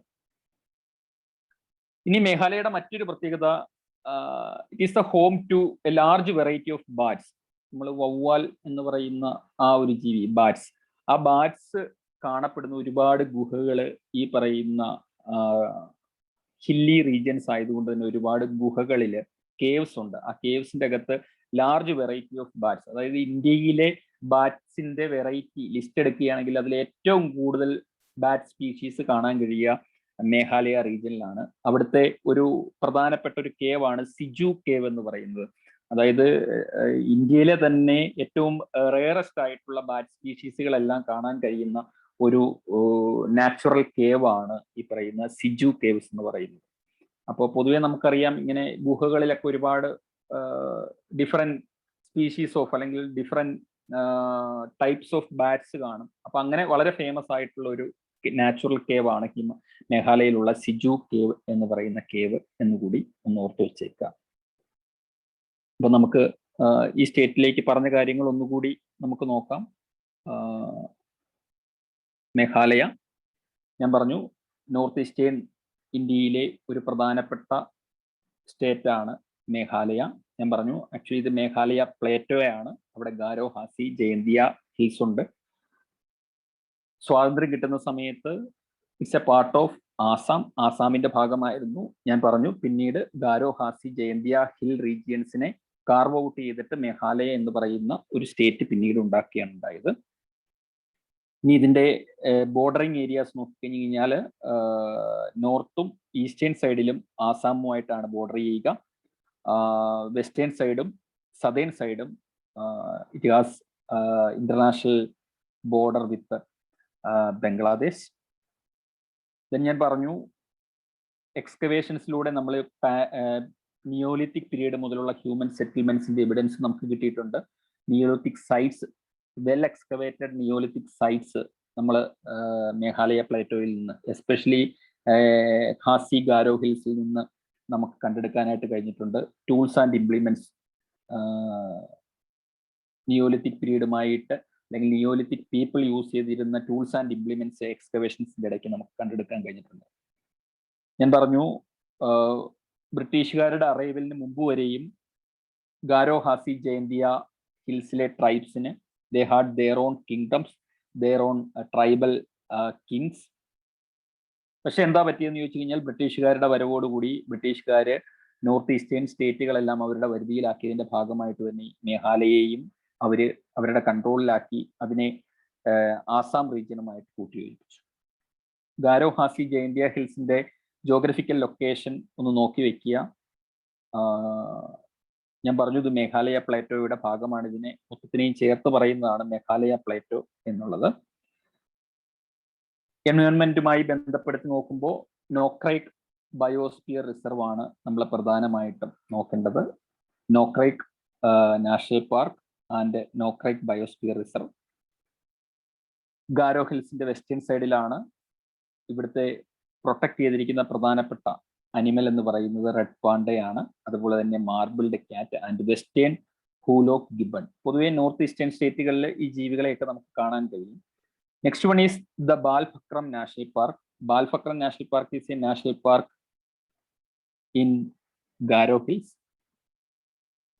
It is a natural habitat for barking deer, Asian golden cat, it's a variety of wild cat, Bengal tiger, marbled cat, another wild cat, another type of wild cat, wild water buffalo. ഞാൻ പറഞ്ഞു ഇതൊന്ന് നോക്കണം, wild water buffalo and red Panda. ഇത്രയാണ് നമ്മൾ ഓർത്തു വയ്ക്കേണ്ടതായിട്ടുള്ളത്. The next thing is, ഞാൻ പറഞ്ഞു Meghalaya is also has A large variety of bats. അവിടുത്തെ നാച്ചുറൽ ലൈംസ്റ്റോൺ കേവ്സ് ഉണ്ട്. പ്രകൃതി തന്നെ ഒരുക്കിയിരിക്കുന്ന അത്ഭുതങ്ങളാണ് ഇതെല്ലാം. അവിടെ അതിലെടുത്ത് പറയേണ്ട ഒരു കേവ്, ഒരു ടൂറിസ്റ്റ് പ്ലേസ് ഒക്കെയാണ് സിജു കേവ് എന്ന് പറയുന്നത്. It's the home of some of the rarest bat species in the nation. അപ്പൊ ഇവിടെയുള്ള വ്യത്യസ്തങ്ങളായ പല വവ്വാൽ വംശങ്ങളും നാച്ചുറലി കാണപ്പെടുന്ന ഒരു സ്ഥലം കൂടിയാണ് മേഘാലയ എന്നുള്ളത്. Next state is Mizoram. North eastern ഇന്ത്യയിലെ ഒരു സ്റ്റേറ്റ് ആണ് മിസോറാമും. 7 സിസ്റ്റേഴ്സിൽ 3 സിസ്റ്റേഴ്സുമായിട്ട് ഇവര് ഈ സിസ്റ്റർ ബോർഡർ പങ്കുവയ്ക്കുന്നുണ്ട്. That is Tripura, Assam and Manipur. Tripura, Assam and Manipur. The rest of the area, it is bordered with Bangladesh. ഏതാണ്ട് ബംഗ്ലാദേശിനാൽ ചുറ്റപ്പെട്ട് കിടക്കുന്ന ഒരു സ്ഥലമാണ് കേട്ടോ. ഇതെല്ലാം ബംഗ്ലാദേശ് റീജിയനാണ്, ഇത്ര ഏരിയ ഈ കാണുന്നത്. ബംഗ്ലാദേശിനാൽ ചുറ്റപ്പെട്ട് കിടക്കുകയാണ്. അപ്പൊ ഇന്റർനാഷണൽ ബൗണ്ടറി ഉണ്ട്. സെവൻ സിസ്റ്റേഴ്സിൽ ത്രിപുര, ആസാം, മണിപ്പൂർ ഇത് മൂന്നുമായിട്ടും ബോർഡർ ചെയ്യുന്നുണ്ട് എന്ന് ഓർക്കുക. പിന്നെ മിസോറാം എന്ന് പറയുമ്പോൾ നമ്മൾ മലയാളികൾക്ക് ഏറ്റവും ഓർത്തിരിക്കുക എളുപ്പമാണ്. മിസോറാമിലേക്ക് ഗവർണറായിട്ട് ഇവിടെ നിന്നുള്ള നേതാക്കളെയാണ്, കേരളത്തിൽ നിന്നുള്ള BJP പൊളിറ്റിക്കൽ ലീഡേഴ്സിനെയാണ് പൊതുവെ റീസെന്റ് ആയിട്ട് വിട്ടുകൊണ്ടിരിക്കുന്നത്. അതുകൊണ്ട് തന്നെ മിസോറാം എന്ന് പറയുന്ന സ്റ്റേറ്റിനെ കുറിച്ച് നമ്മൾ അങ്ങനെയെങ്കിലും വാർത്തകളിലും ഫേസ്ബുക്ക്, വാട്സാപ്പ്, യൂണിവേഴ്സിറ്റികളിലെങ്കിലും നിങ്ങൾ കണ്ടിട്ടുണ്ടായിരിക്കും. അപ്പോൾ ഈ മിസോറാം നോർത്ത് ഈസ്റ്റേൺ ഇന്ത്യയിലെ ഒരു സ്റ്റേറ്റ് ആണ്. ഇനി ഇതിന്റെ ഒരു എറ്റിമോളജി നോക്കുകയാണെങ്കിൽ മിസോ എന്ന് പറയുന്ന ആക്ച്വലി ഒരു ട്രൈബാണ്. And their language, the term Ram means land. So Miso Ram means the land of Miso. അതായത് മിസോ പീപ്പിളിന്റെ, മിസോ ട്രൈബിന്റെ ലാൻഡ് എന്നുള്ളതാണ് മിസോറാം എന്നതുകൊണ്ട് അവരുടെ ലാംഗ്വേജിൽ ഉദ്ദേശിക്കുക. അങ്ങനെയാണ് ആ ഒരു പേര് വന്നതെന്നാണ് കരുതപ്പെടുക. ഇനി ഈ മിസോ ട്രൈബിന്റെ ഒറിജിനെ കുറിച്ച് പറയുകയാണെങ്കിൽ ഞാൻ പറഞ്ഞല്ലോ, നോർത്ത് ഈസ്റ്റേൺ സ്റ്റേറ്റിൽ മുഴുവൻ ട്രൈബ്സ് ആണ്. ഡിഫറെന്റ് ടൈപ്സ് ഓഫ് ട്രൈബ്സ് ഉണ്ട്, like those of many other tribes in the north eastern India. ഇവരുടെ ഒറിജിനും ഇറ്റ് ഈസ് എ മിസ്റ്ററി. കൃത്യമായിട്ട് നമുക്ക് ഇവർ എവിടെ നിന്ന് വന്നവരാണ് എന്നൊരു ഐഡിയ ഹിസ്റ്റോറിക്കലി ഓർ എത്നിക്കലി ഒന്നും നമുക്ക് പറയാനായിട്ട് പറ്റുന്നില്ല. ഇവരെല്ലാം ഏറെക്കുറെ സമാനമായിട്ടുള്ള എത്നിക് ഗ്രൂപ്പുകളാണ്. പക്ഷേ ഡിഫറെന്റ് ട്രൈബ്സ് ആയതുകൊണ്ട് തന്നെ അവർ തമ്മിൽ അംഗീകരിക്കില്ല. മംഗ്ലോയിഡ് റേസുമായിട്ട് അല്ലെങ്കിൽ ബൈ റേസ് നോക്കുകയാണെങ്കിൽ, അവസാനം ഞാനിങ്ങനെ പറയുമ്പം ഞാൻ റേസിസ്റ്റ് ആണെന്ന് പറയരുത്. കാരണം നമ്മുടെ ഇവിടുത്തെ ജനങ്ങളുടെ റേസ് അല്ലെങ്കിൽ എത്നിസിറ്റി എന്താണെന്നുള്ളതൊക്കെ ജെനറ്റിക് സ്റ്റഡീസിലൂടെ നടത്തി വെച്ചിട്ടുണ്ട്. അപ്പൊ ഇന്ത്യ എന്ന് പറയുന്നത് പല റേസസ്, പല ടൈപ്പിലുള്ള ആളുകളുടെ ഒരു മിക്സർ ആണ് എന്നാണ് പറയപ്പെടുക. അപ്പൊ ശരിക്കും നോർത്ത് ഈസ്റ്റേൺ സ്റ്റേറ്റ് എന്ന് പറയുമ്പോൾ മംഗ്ലോയിഡ് റേസ് ആണ്. അതായത് ചൈന, ജപ്പാൻ, കൊറിയ, ആ ഒരു സ്റ്റേറ്റ് രാജ്യങ്ങളിലുള്ള ആളുകളുമായിട്ടാണ് ഈ എത്നിക്കലി അല്ലെങ്കിൽ റേസ് പ്രകാരം ഇവർക്ക് സാദൃശ്യമുള്ളത്. അപ്പോൾ ഈ ട്രൈബ്സ് തന്നെ, പക്ഷെ അവർ പരസ്പരം അങ്ങോട്ടും ഇങ്ങോട്ടും അവരുടെ ട്രൈബൽ റൈവൽസ് ആണ്. ഇവർ തമ്മിൽ അവർ അംഗീകരിക്കില്ല. ഇവർക്കെല്ലാം അവരുടെ തന്നെ ലോക്കൽ ഡൈറ്റീസും ലോക്കൽ ലെജൻസും അങ്ങനത്തെ കുറെ മിത്തുകളും ഒക്കെ ആയിട്ടാണ് ഇവർ ജീവിച്ചു പോകുന്നത്. അപ്പൊ എന്തായാലും മറ്റ് ട്രൈബൽ പീപ്പിളിനെ പോലെ തന്നെ ഈ മിസോ ട്രൈബിന്റെയും origin actually that is in mystery. ഇനി ഈ മിസോ ഹിൽസ് ബ്രിട്ടീഷുകാരുടെ വരവോടുകൂടി നോർത്ത് ഈസ്റ്റേൺ സ്റ്റേറ്റുകളൊക്കെ ബ്രിട്ടീഷുകാരുടെ കൺട്രോളിലേക്ക് വന്നു കഴിഞ്ഞപ്പോൾ ഈ ബ്രിട്ടീഷുകാര് ഈ മിസോറാമും അവരുടെ ഭാഗമാക്കി മാറ്റിവെച്ചു. കൃത്യമായി പറഞ്ഞാൽ 1895 ഒക്കെ ആയപ്പോഴേക്കും കംപ്ലീറ്റ്ലി മിസോറാം ഒക്കെ ബ്രിട്ടീഷ് എംപയറിന്റെ ഭാഗമായിരുന്നു. ഈ മിസോറാമിലുള്ള ഒരു വലിയ ഇതാണ് ഹെഡ് ഹണ്ടിങ്. പേര് സൂചിപ്പിക്കും പോലെ തന്നെ മൃഗങ്ങളുടെ ഒന്നും അല്ല തല വെട്ടാനായിട്ട് ഇവർ പോകും. ഈ മിസോ ട്രൈബ്സ് അപ്പുറം ഇപ്പുറം താമസിക്കുന്ന അതർ ട്രൈബ്സിന്റെ അടുക്ക പോയിട്ട് തല വെട്ടുന്ന പരിപാടി ഉണ്ടായിരുന്നു. അതായത് ഒരു 100, 130, 150 വർഷം മുമ്പ് വരെയുള്ള സമയത്ത് ഈ ഒരു സംഭവം അവിടെ നടക്കുന്നുണ്ടായിരുന്നു. ഇനി ബ്രിട്ടീഷുകാർ ഇതിനെ ബാൻ ചെയ്തിട്ടും ഈ head hunting process Mizo people continue ചെയ്യുന്നുണ്ടായിരുന്നു. അതായത് അതർ ട്രൈബ്സിന്റെ സ്ഥലങ്ങളിൽ പോയിട്ട് അവരെ ആക്രമിച്ച് അവരുടെ തല വെട്ടിക്കൊണ്ടുവരും. അങ്ങനെ ഏറ്റവും കൂടുതൽ തല വെട്ടിക്കൊണ്ടുവരുന്നവനാണ് അവരുടെ ലോക്കൽ ഹീറോ. ഞാൻ എൻ്റെ ഒരു സുഹൃത്തിന്റെ ഒപ്പം ഒരു സെൻട്രൽ യൂണിവേഴ്സിറ്റിയിൽ ഒരിക്കൽ പോയപ്പോൾ അവിടെ മിസോറാമിൽ നിന്നുള്ള ഈ അവിടുത്തെ, ഇപ്പോഴും ഇതൊരു സ്റ്റേറ്റ് ആയെങ്കിലും അവിടുത്തെ ട്രൈബ്സിൻ്റെതായ പവേഴ്സിന്റെ അറിവുണ്ട്. അങ്ങനെ ഒരു ട്രൈബൽ ലീഡറിന്റെ ആ ട്രൈബൽ റോയൽ ഫാമിലിയിൽപ്പെട്ട ഒരാൾ അവിടെ പഠിക്കുന്നുണ്ടായിരുന്നു. അപ്പൊ അവരോട് സംസാരിച്ചപ്പോൾ അവരുടെ, ഞാൻ അങ്ങനെയാണ് ഈ മിസോറാമിൽ ഈ ഹെഡ് ഹണ്ടിങ് എന്ന് പറയുന്ന ഒരു പ്രോസസ്സിനെ കുറിച്ച് ആദ്യമായിട്ട് കേൾക്കുന്നതാണ്. പുള്ളിയുടെയൊക്കെ മുത്തശ്ശന്റെയും മുതുമുത്തശ്ശന്റെയൊക്കെ സമയത്ത് ഇതുപോലെ തല വെട്ടാൻ പോയിക്കൊണ്ടിരുന്ന ആ കഥകൾ അവിടുത്തെ പ്രധാനപ്പെട്ട വീരഗാഥകളാണ്. നമ്മളിവിടെ വടക്കൻ വീരഗാഥ എന്നൊക്കെ പറയുന്ന പോലെ തന്നെ അവരുടെ വീരഗാഥകളിൽ ഉൾപ്പെടുന്നതാണ്. അപ്പോ ആ ഹെഡ് ഹണ്ടിങ് എന്ന് പറയുന്ന ഒരു, ഞാൻ പറഞ്ഞല്ലോ ഇവര് റേസ് അല്ലെ എത്നിസിറ്റി നോക്കുമ്പം അപ്പുറം ഇപ്പുറയുള്ള ട്രൈബുകൾ എല്ലാം ഒരേ ഏരിയയിൽ നിന്ന് അല്ലെങ്കിൽ ഒരേ ഒരു പൂർവികനിൽ നിന്ന് വന്നവരാണ്. പക്ഷെ ഇവരിത് അംഗീകരിക്കില്ല. ഇവർ തമ്മിൽ ക്ലാഷുകളാണ്. അപ്പൊ അതിന്റെ ഭാഗമായിട്ടുണ്ടായ ഒരു ഇതായിരുന്നു ഈ ഹെഡ് ഹണ്ടിങ് എന്ന് പറയുന്ന ഒരു പ്രോസസ്സ്. അത് മിസോ പീപ്പിൾ ആണ് അത് പ്രാക്ടീസ് ചെയ്തിരുന്നതെന്ന് നോക്കുക. ഇനി ബ്രിട്ടീഷ് എംപയറിൽ നിന്ന് നമ്മുടെ ഇന്ത്യ സ്വതന്ത്രമായതിനു ശേഷം after independence Mizo people were particularly dissatisfied with the government's inadequate response to the famine, which was held in 1960s. 1958-59 സമയങ്ങളിലാണ് മിസോറാമിൽ വലിയൊരു ഫാമിനൊക്കെ ഉണ്ടായി. ആ സമയത്ത് ഇന്ത്യ ഗവൺമെന്റ് അവരെ വേണ്ട രീതിയിൽ നോക്കിയില്ല എന്നൊരു ആക്ഷേപം പരക്കുയർന്നു. അതിന്റെ ഭാഗമായിട്ട് അവിടെ ഫോം ചെയ്ത ഒരു ഗ്രൂപ്പാണ് മിസോ നാഷണൽ ഫാമിൻ ഫോണ്ട്. ശ്രദ്ധിക്കുക, Mizo national famine front. Actually ആ ഫാമിന്റെ സമയത്ത് ഇന്ത്യ ഗവൺമെന്റ് ഇവരെ സംരക്ഷിച്ചില്ല എന്ന് പറഞ്ഞാണ് ഇത് തുടങ്ങിയത്. പക്ഷേ പിന്നീട് ഇത് മിസോ നാഷണൽ ഫ്രോണ്ട് എന്ന് പറയുന്ന ഒരു ഇൻസർജന്റ് ഗ്രൂപ്പായിട്ട് മാറി.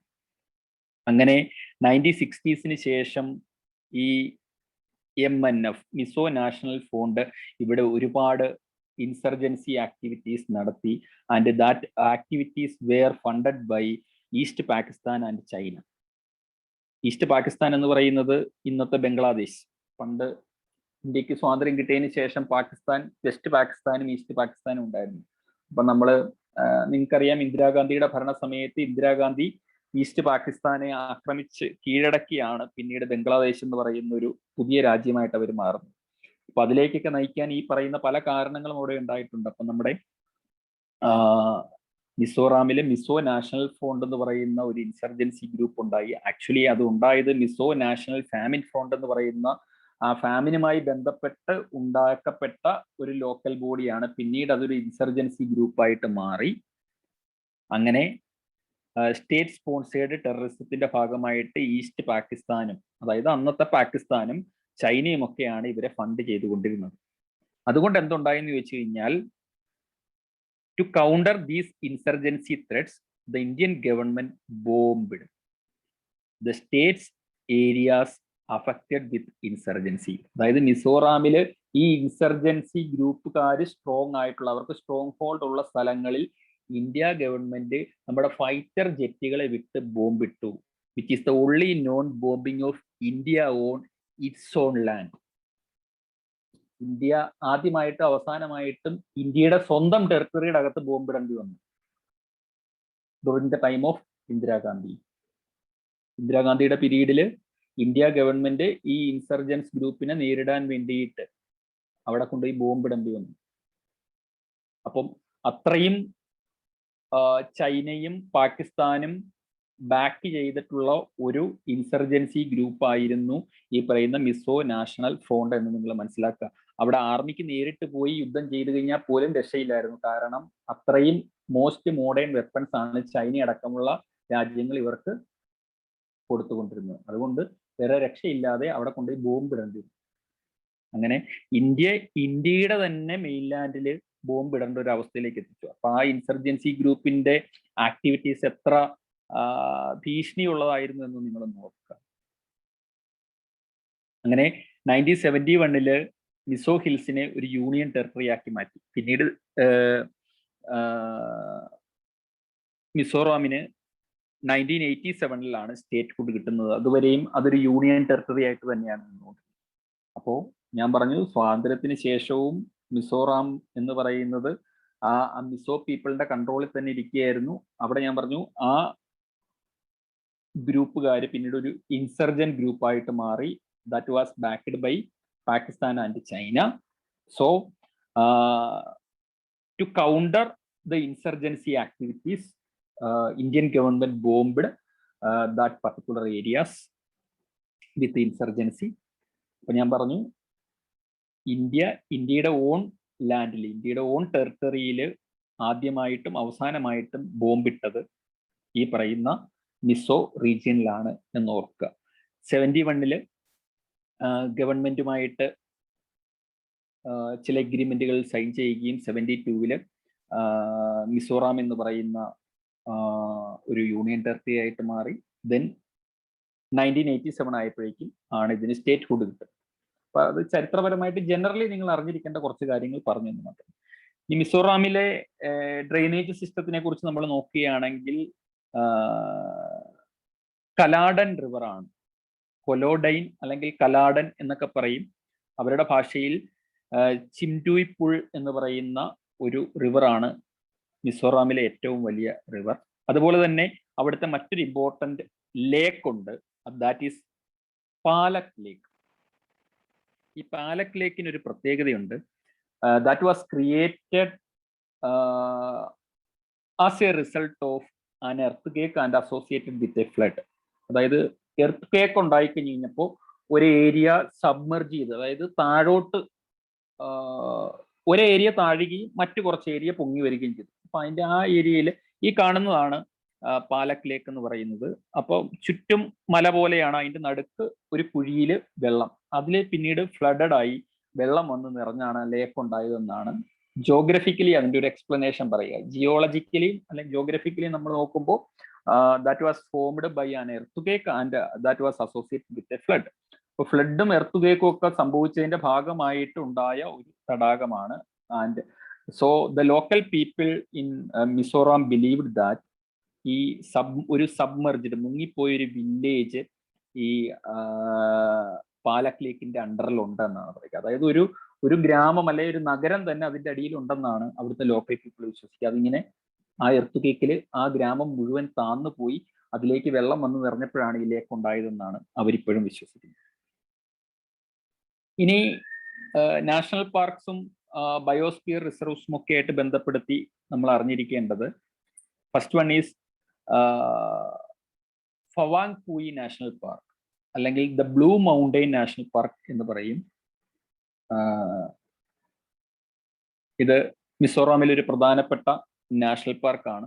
And it is the natural habitat of for tiger, leopard, as well as some rare animals like mountain goat.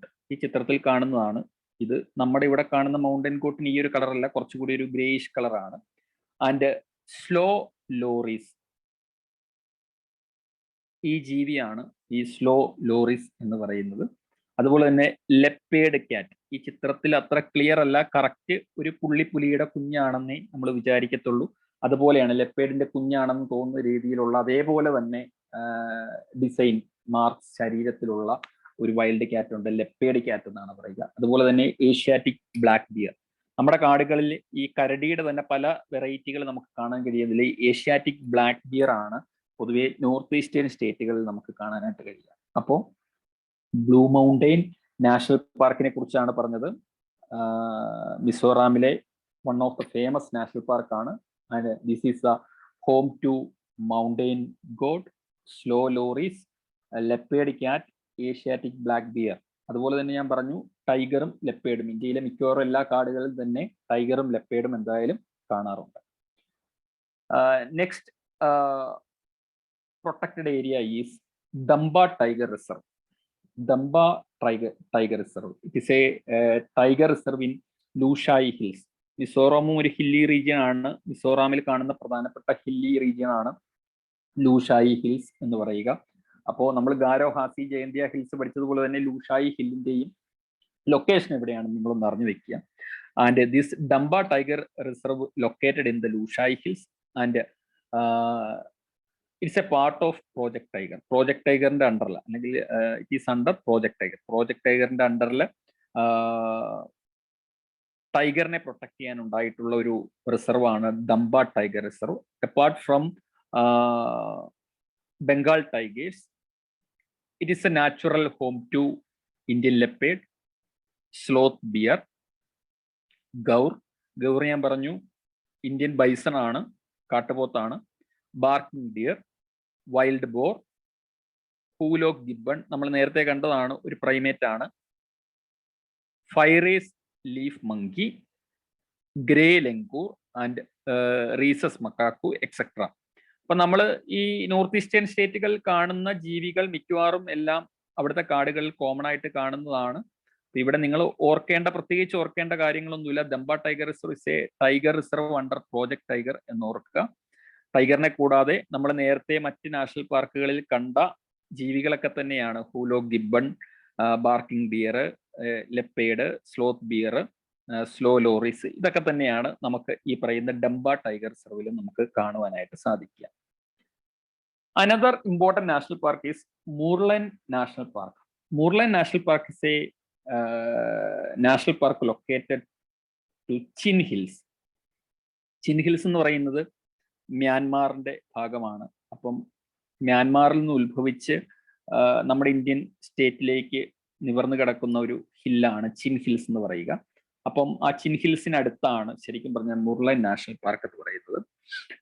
ഇവിടെ കാണപ്പെടുന്ന പ്രധാനപ്പെട്ട മൃഗങ്ങൾ tiger, leopard, sambar deer, barking deer, Malayan giant squirrel, ഇതിന്റെയൊക്കെ ചിത്രങ്ങൾ നമ്മൾ നേരത്തെ കണ്ടതാണ്. ഹിമാലയൻ ബ്ലാക്ക് ബിയർ നേരത്തെ കണ്ടു. സീറോ അല്ലെ സെറോ എന്ന് പറയുന്ന ഒരു ജീവിയുണ്ട്. അതുപോലെ തന്നെ ഹൂലോ ഗിബൺ. ഇതിൽ നിങ്ങൾക്ക് പരിചയമില്ലാത്ത ജീവി സെറോ എന്ന് പറയുന്ന ജീവിയാണ്. It's a medium sized mammal. ഇതാണ് ഇതിന്റെ ചിത്രം. ഇതിനെ കാണുമ്പോൾ ആടിനെ പോലെയോ അല്ലെങ്കിൽ ആന്റിലോപ്പ്, മാനുകളെ പോലെയോ തോന്നും. ആക്ച്വലി ഇതിന്റെ ഒന്നും വർഗത്തിൽപ്പെട്ടതല്ല. ഇതിനെ നമ്മുടെ റൈനോസറസ് ഇല്ലേ, റൈനോസറസിന്റെ ഒക്കെ ഫാമിലിയിൽപ്പെട്ട ഒരു ജീവിയാണ് ശരിക്കും പറഞ്ഞാൽ സെറോ എന്ന് പറയുന്ന ഈ ജീവി. It's a medium sized goat like or antelope like മാമലാണ് എന്ന് നിങ്ങൾ ഓർത്ത് വെക്കുക. അപ്പൊ ഇത്രയുമാണ് ഈ നാഷണൽ പാർക്കുകളുമായിട്ട് ബന്ധപ്പെട്ട് നമുക്ക് നോക്കാനായിട്ടുള്ളത്. അതായത് നമ്മൾ മിസോറാം എന്ന് പറയുന്ന സ്റ്റേറ്റുമായി ബന്ധപ്പെട്ടാണ് നമ്മൾ നോക്കിക്കൊണ്ടിരുന്നത്. വൺസ് അഗൈൻ ഒന്നുകൂടി നോക്കുക. ഞാൻ പറഞ്ഞു Mizoram, this is a state, north eastern state, and it sharing borders with three sisters. 7 സിസ്റ്റേഴ്സിലെ 3 സിസ്റ്റേഴ്സുമായിട്ട് ബോർഡർ ഷെയർ ചെയ്യുന്നുണ്ട്. That is Tripura, Assam and Manipur. അതുപോലെ തന്നെ ഞാൻ പറഞ്ഞു ഇതിന് ബംഗ്ലാദേശുമായിട്ടും മ്യാൻമാറുമായിട്ടും മിസോറാം ബോർഡർ ചെയ്യുന്നുണ്ട് എന്ന് ഞാൻ പറഞ്ഞു. മിസോ എന്ന് പറയുന്നത് ഞാൻ പറഞ്ഞൊരു ട്രൈബാണ്. അവരുടെ ലാംഗ്വേജിൽ, മിസോ ലാംഗ്വേജിൽ റാം, മിസോ എന്ന് പറഞ്ഞാൽ അവരുടെ ട്രൈബൽ നെയിമാണ്. റാം means land. So Mizoram means land of the Mizo people എന്നാണ്. ഇനി ഇവരുടെ ഒറിജിൻ ഇപ്പോഴും ഒരു മിസ്റ്ററിയാണ്. ഞാൻ പറഞ്ഞു ഇവരുടെ മാത്രമല്ല, നോർത്ത് ഈസ്റ്റേൺ ഏരിയയിലുള്ള ട്രൈബ്സിന്റെ ഒക്കെ ഹിസ്റ്ററി, ഏൻഷ്യൻ ഹിസ്റ്ററി അല്ലെങ്കിൽ അവരുടെ ഒറിജിൻ, അത് മിസ്റ്ററിയാണ്. ഇനി ഞാൻ പറഞ്ഞു മിസോ ഹിൽസിന് അവരുടെ സ്വന്തമായിട്ടൊരു ട്രൈബൽ കിങ്ഡം ഉണ്ടായിരുന്നു. ബട്ട് ഇൻ ബ്രിട്ടീഷ് അല്ലെങ്കിൽ കൊളോണിയൽ എറ ഇത് ബ്രിട്ടീഷുകാരുടെ അണ്ടറിലായി. അങ്ങനെ ബ്രിട്ടീഷുകാർ അവിടെ ഉണ്ടായിരുന്ന ഹെഡ് ഹണ്ടിങ് ബാൻ ചെയ്തതിനെ കുറിച്ചൊക്കെയുള്ള കാര്യങ്ങൾ ഹിസ്റ്ററിയിൽ നമ്മൾ കാണുന്നുണ്ട്. ആഫ്റ്റർ ഇൻഡിപെൻഡൻസ് മിസോറാം റീജിയനിൽ ഒരു വലിയ ഫാമിൻ ഉണ്ടായി. ഞാൻ പറഞ്ഞു ആ ഫാമിന്റെ സമയത്ത് ഇന്ത്യ ഗവൺമെന്റ് അവരെ പ്രൊട്ടക്ട് ചെയ്തില്ല എന്നുള്ള കാരണം പറഞ്ഞുകൊണ്ട് അവിടെ മിസോ നാഷണൽ ഫാമിൻ ഫ്രണ്ട് എന്ന് പറയുന്ന ഒരു ഫ്രണ്ട് ഉണ്ടായി. ബട്ട് ലേറ്റർ അതൊരു ഇൻസർജന്റ് ഗ്രൂപ്പായി മാറി. മിസോ നാഷണൽ ഫ്രണ്ട് എന്ന പേരിൽ അവരെ ഈസ്റ്റ് പാകിസ്ഥാനും ചൈനയുമാണ് അവരെ ഫണ്ട് ചെയ്തുകൊണ്ടിരുന്നത്. ആ ഈ ഇൻസർജൻസി ആക്ടിവിറ്റീസ് കൂടിയപ്പോൾ ഇന്ദിരാഗാന്ധി ഗവൺമെന്റിന്റെ സമയത്ത് Indian government bombed the areas to curb or to counter these insurgency threats. അപ്പം ഇന്ത്യൻ ലാൻഡിൽ ഇന്ത്യ തന്നെ ബോംബിടേണ്ട ഒരു സാഹചര്യം ഉണ്ടായി. പിന്നീട് മിസോറാമിന് യൂണിയൻ ടെറിട്ടറി എന്ന് പറയുന്ന ഒരു സ്ഥാനമാണ് കൊടുക്കുക. ദെൻ 1987 സ്റ്റേറ്റ് ഹുഡ് കിട്ടുന്നത്. മിസോറാമിന്റെ ഡ്രെയിനേജ് പാറ്റേൺ നോക്കുകയാണെങ്കിൽ കലാഡാൻ റിവർ ആണ് ഏറ്റവും വലിയ river. Actually it originate in Burma, അതായത് മോഡേൺ മ്യാൻമാർ, അവിടെ നിന്നാണ് അത് ഒഴുകി വരിക. അതുപോലെ തന്നെ മിസോറാമിൽ ഓർക്കേണ്ട ഒരു പ്രധാനപ്പെട്ട ലേക്കാണ് പാലക് ലേക്ക്. ഞാൻ പറഞ്ഞു അതൊരു എർത്ത് കേക്കുമായി ബന്ധപ്പെട്ട് ഉണ്ടായ ഒരു സബ്മെർജ്ഡ് ഏരിയ ആണ്.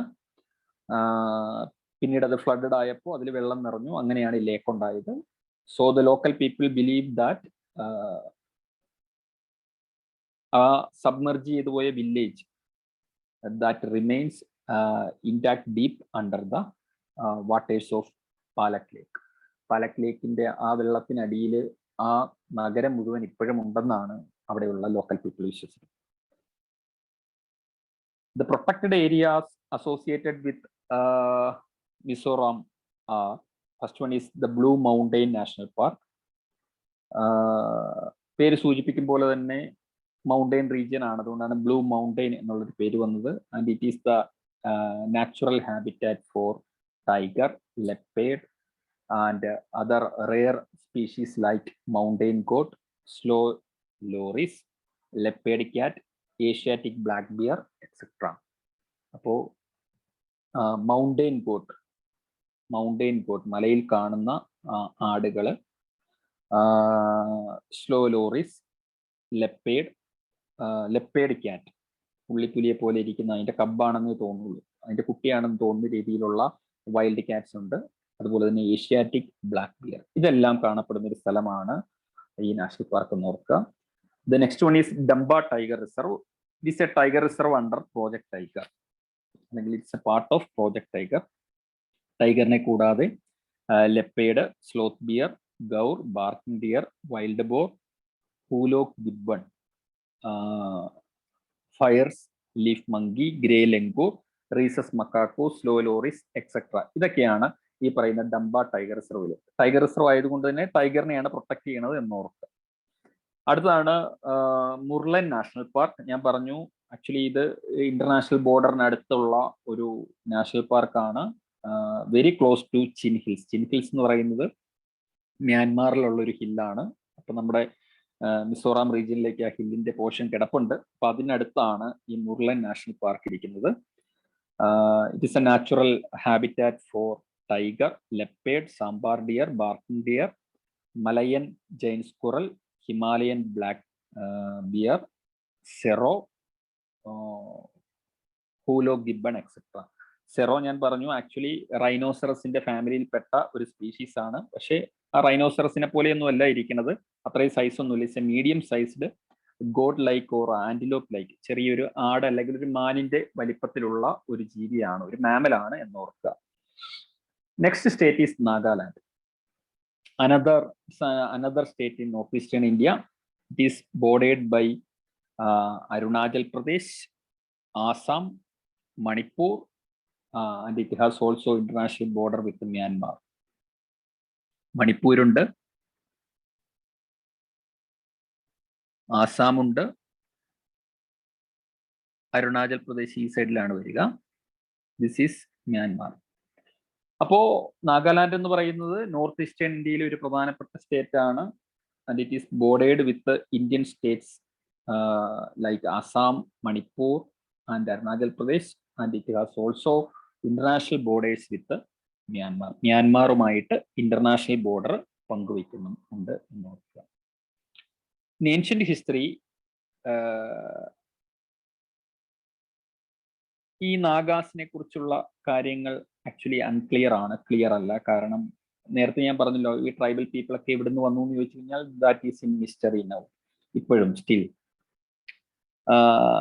ഈ ട്രൈബ്സ് ഒക്കെ ഡിഫറെന്റ് ടൈംസിൽ ഈ പറയുന്ന ഹില്ലി റീജിയനിലേക്ക് മൈഗ്രേറ്റ് ചെയ്തതാണ്. അതുപോലെ തന്നെ ഇവരുടെ ഈ വീട് നാഗാലാൻഡ് എന്നുള്ള പേര് വന്നു കഴിഞ്ഞപ്പോൾ അത്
ഓഡിബിൾ ആണോ?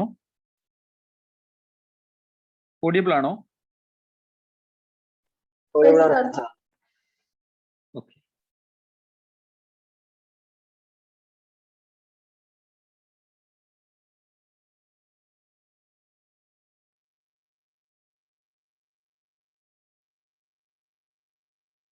സ്ക്രീൻ കാണാൻ പറ്റുന്നുണ്ടോ?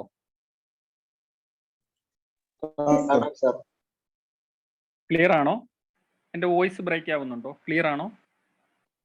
ക്ലിയർ ആണ്, ക്ലിയർ ആണ്. ഓക്കെ. നമ്മള് നാഗാലാൻഡിനെ കുറിച്ചാണ് പറഞ്ഞുകൊണ്ടിരുന്നത്. ഇവിടെ എന്തോ ചെറിയ നെറ്റ്വർക്ക് പ്രശ്നങ്ങളുണ്ട്. മിക്കവാറും എല്ലാ ദിവസങ്ങളിലും തന്നെ ഇങ്ങനെ സംഭവിക്കും. So Nagaland is a state in north eastern India and it is bordered with Arunachal Pradesh, Assam and Manipur, as well as it has an international boundary with Myanmar. ഞാൻ പറഞ്ഞു ഏൻഷ്യൻ ഹിസ്റ്ററി, നാഗ പീപ്പിളിനെ കുറിച്ചുള്ള ancient history is not clear, that is unclear.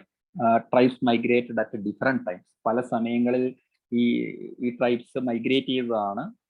Then the origin of and etymology, the word Naga is also unclear. Popularly accepted myth എന്താണെന്ന് വെച്ച് കഴിഞ്ഞാൽ naka is a Burmese word which means naka, people with ear rings. Ear rings ഇടുന്ന people എന്നാണ് നാഗ എന്നുള്ള Burmese വേർഡിന്റെ അർത്ഥം. അതിൽ നിന്നാണ് നാഗ അല്ലെങ്കിൽ നാഗ എന്നുള്ളൊരു പേര് വന്നത്. അങ്ങനെ ആ നാഗ ട്രൈബിന്റെ സ്ഥലം എന്ന അർത്ഥത്തിലാണ് Nagaland. Actually that is naka in Burmese. അപ്പം ആ നാക്ക എന്ന് വെച്ച് കഴിഞ്ഞ് കഴിഞ്ഞാൽ that means people with ear rings, അതിൽ കമ്മലിടുന്ന ആളുകൾ എന്നേ അർത്ഥമുള്ളൂ.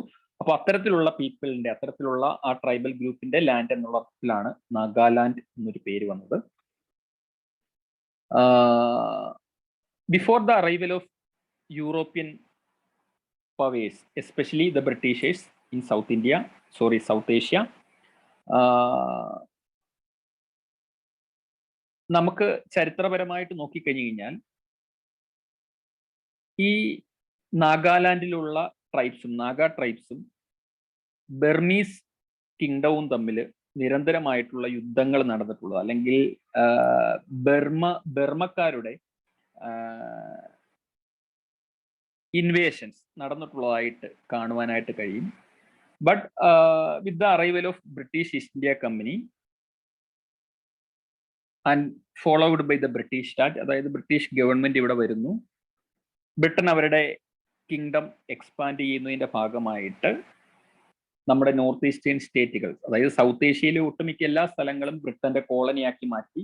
അതിന്റെ ഭാഗമായിട്ട് ഈ നാഗ ഹിൽസും ബ്രിട്ടീഷുകാരുടെ കൺട്രോളിലേക്ക് വരികയാണ്. അപ്പൊ അതിനു മുമ്പ് ഈ ബർമീസ് കിങ്ഡത്തിൽ നിന്നുള്ള ഇൻവേഷൻസും പെർസിക്യൂഷൻസും റെയ്ഡിനെ കുറിച്ചും ഒക്കെയുള്ള ചരിത്രങ്ങൾ മാത്രമേ ഉള്ളൂ. ബ്രിട്ടീഷുകാരുടെ വരവോടുകൂടി നോർത്ത് ഈസ്റ്റേൺ ഇന്ത്യ മുഴുവൻ ഏതാണ്ട് ബ്രിട്ടീഷ് ഇമ്പീരിയൽ പോളിസിയുടെ ഭാഗമായിട്ട് അവരുടെ അണ്ടറിലേക്ക് വരുന്നതിന്റെ കൂട്ടത്തില് നാഗ ഹിൽസും ഈ പറയുന്ന ബ്രിട്ടീഷ് രാജിന്റെ അണ്ടറിലേക്ക് വരികയാണ് ഉണ്ടായത്. അതുകൊണ്ട് തന്നെ എന്താ സംഭവിച്ചതെന്ന് ചോദിച്ചാൽ, ഞാൻ നേരത്തെ പറഞ്ഞിരുന്നു, വേൾഡ് വാർ സെക്കൻഡ് സമയത്ത് in 1944 Japanese army with the help of Indian National Army led by Subhash Chandrabose invaded through Burma and attempted to take India through Kohima. അതായത് നോർത്ത് ഈസ്റ്റേൺ സ്റ്റേറ്റുകളും ബർമയും ഒക്കെ ബ്രിട്ടീഷുകാരുടെ കൺട്രോളിലായിരുന്നു, ബ്രിട്ടീഷ് രാജിന്റെ അണ്ടറിലായിരുന്നു. സെക്കൻഡ് വേൾഡ് വാർ പൊട്ടിപ്പുറപ്പെട്ടു കഴിഞ്ഞപ്പോൾ ജപ്പാനീസ് ആർമി ബ്രിട്ടനെ ആക്രമിച്ചു. അതിന്റെ ഭാഗമായിട്ട് ബ്രിട്ടന്റെ കോളനികളിൽ നിന്ന് ബ്രിട്ടനെ ഓടിക്കാനായിട്ട് അവർ നോക്കി, ആ കോളനികൾ പിടിച്ചെടുക്കാൻ. അതിന്റെ ഭാഗമായിട്ട് ബർമൻ റീജിയനിലേക്ക്, അതായത് ഇന്നത്തെ മോഡേൺ മ്യാൻമാർ റീജിയനിലേക്ക് ആര് വന്നു? ജപ്പാനീസ് ട്രൂപ്സ് വന്നു. അവരെ ഹെൽപ്പ് ചെയ്യാനായിട്ട് സുഭാഷ് ചന്ദ്രബോസിന്റെ നേതൃത്വത്തിൽ ഇന്ത്യൻ നാഷണൽ ആർമിയും ഉണ്ട്. അങ്ങനെ അവർ ബ്രിട്ടീഷ് ട്രൂപ്സുമായിട്ട് യുദ്ധം ചെയ്തു.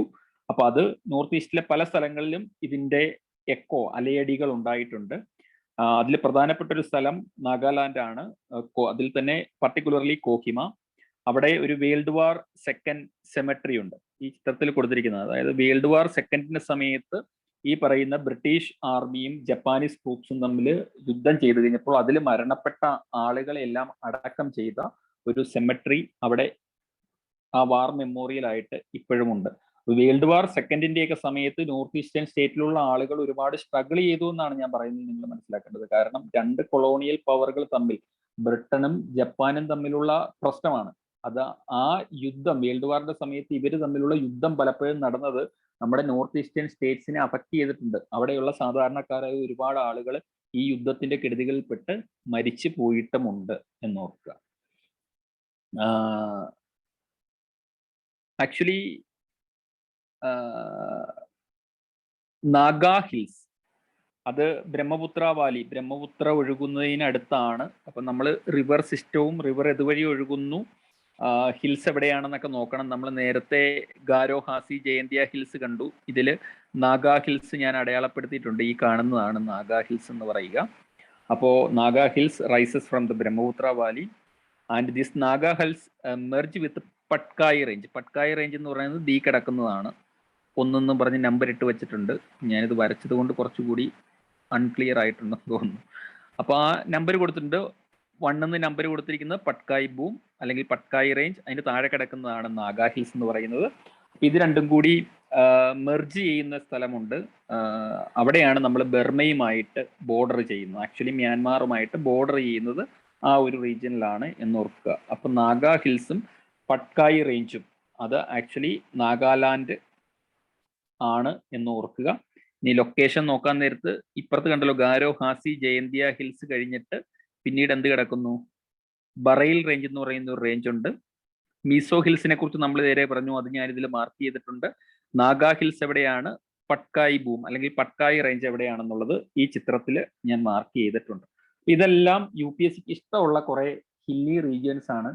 ഇതിനെയൊക്കെ പല തവണയും ഞാൻ ഈ പറഞ്ഞ കണക്ക് നോർത്ത് ടു സൗത്തോ വെസ്റ്റ് ടു ഈസ്റ്റോ ഒക്കെ ആയിട്ട് അറേഞ്ച് ചെയ്യാൻ പറഞ്ഞ് കൃത്യമായിട്ട് ചോദിച്ചിട്ടുണ്ട്. അതുപോലെ തന്നെ ഇതിന്റെ ലൊക്കേഷൻ, ഇത് ഏത് സ്റ്റേറ്റിലാണെന്നുള്ള രീതിയിൽ match the following, which of the purse are correctly matched എന്ന രീതിയിലുമൊക്കെ പ്രീവിയസ് ഇയറുകളിൽ UPSC ചോദിച്ചിട്ടുണ്ട്. അപ്പൊ അതുകൊണ്ട് തന്നെ അതെല്ലാം കറണ്ട് അഫയേഴ്സുമായി ബന്ധപ്പെട്ട് ന്യൂസിൽ എന്തെങ്കിലും വരുന്നതിന്റെ ഭാഗമായിട്ടൊക്കെയാണ് ചോദിച്ചിട്ടുള്ളത്. പക്ഷെ ഞാൻ പറഞ്ഞല്ലോ, പലപ്പോഴും നമ്മൾ ന്യൂസിൽ അത് കാണില്ല, നമ്മൾ അല്ലെ സ്കിപ്പ് ചെയ്ത് പോകും. പക്ഷേ ഈ GK ബൂസ്റ്റർ ക്ലാസ്സിലൂടെ നമുക്ക് ഇതുപോലുള്ള കുറെ ഇൻഫർമേഷൻസ് കിട്ടും. That will help you in your prelims examination, especially in the elimination process. Elimination പ്രോസസ്സിൽ നിങ്ങൾക്ക് ഭയങ്കര ഹെൽപ്ഫുൾ ആയിരിക്കും ഇത്തരത്തിലുള്ള കാര്യങ്ങൾ അറിഞ്ഞു വെക്കുന്നത്.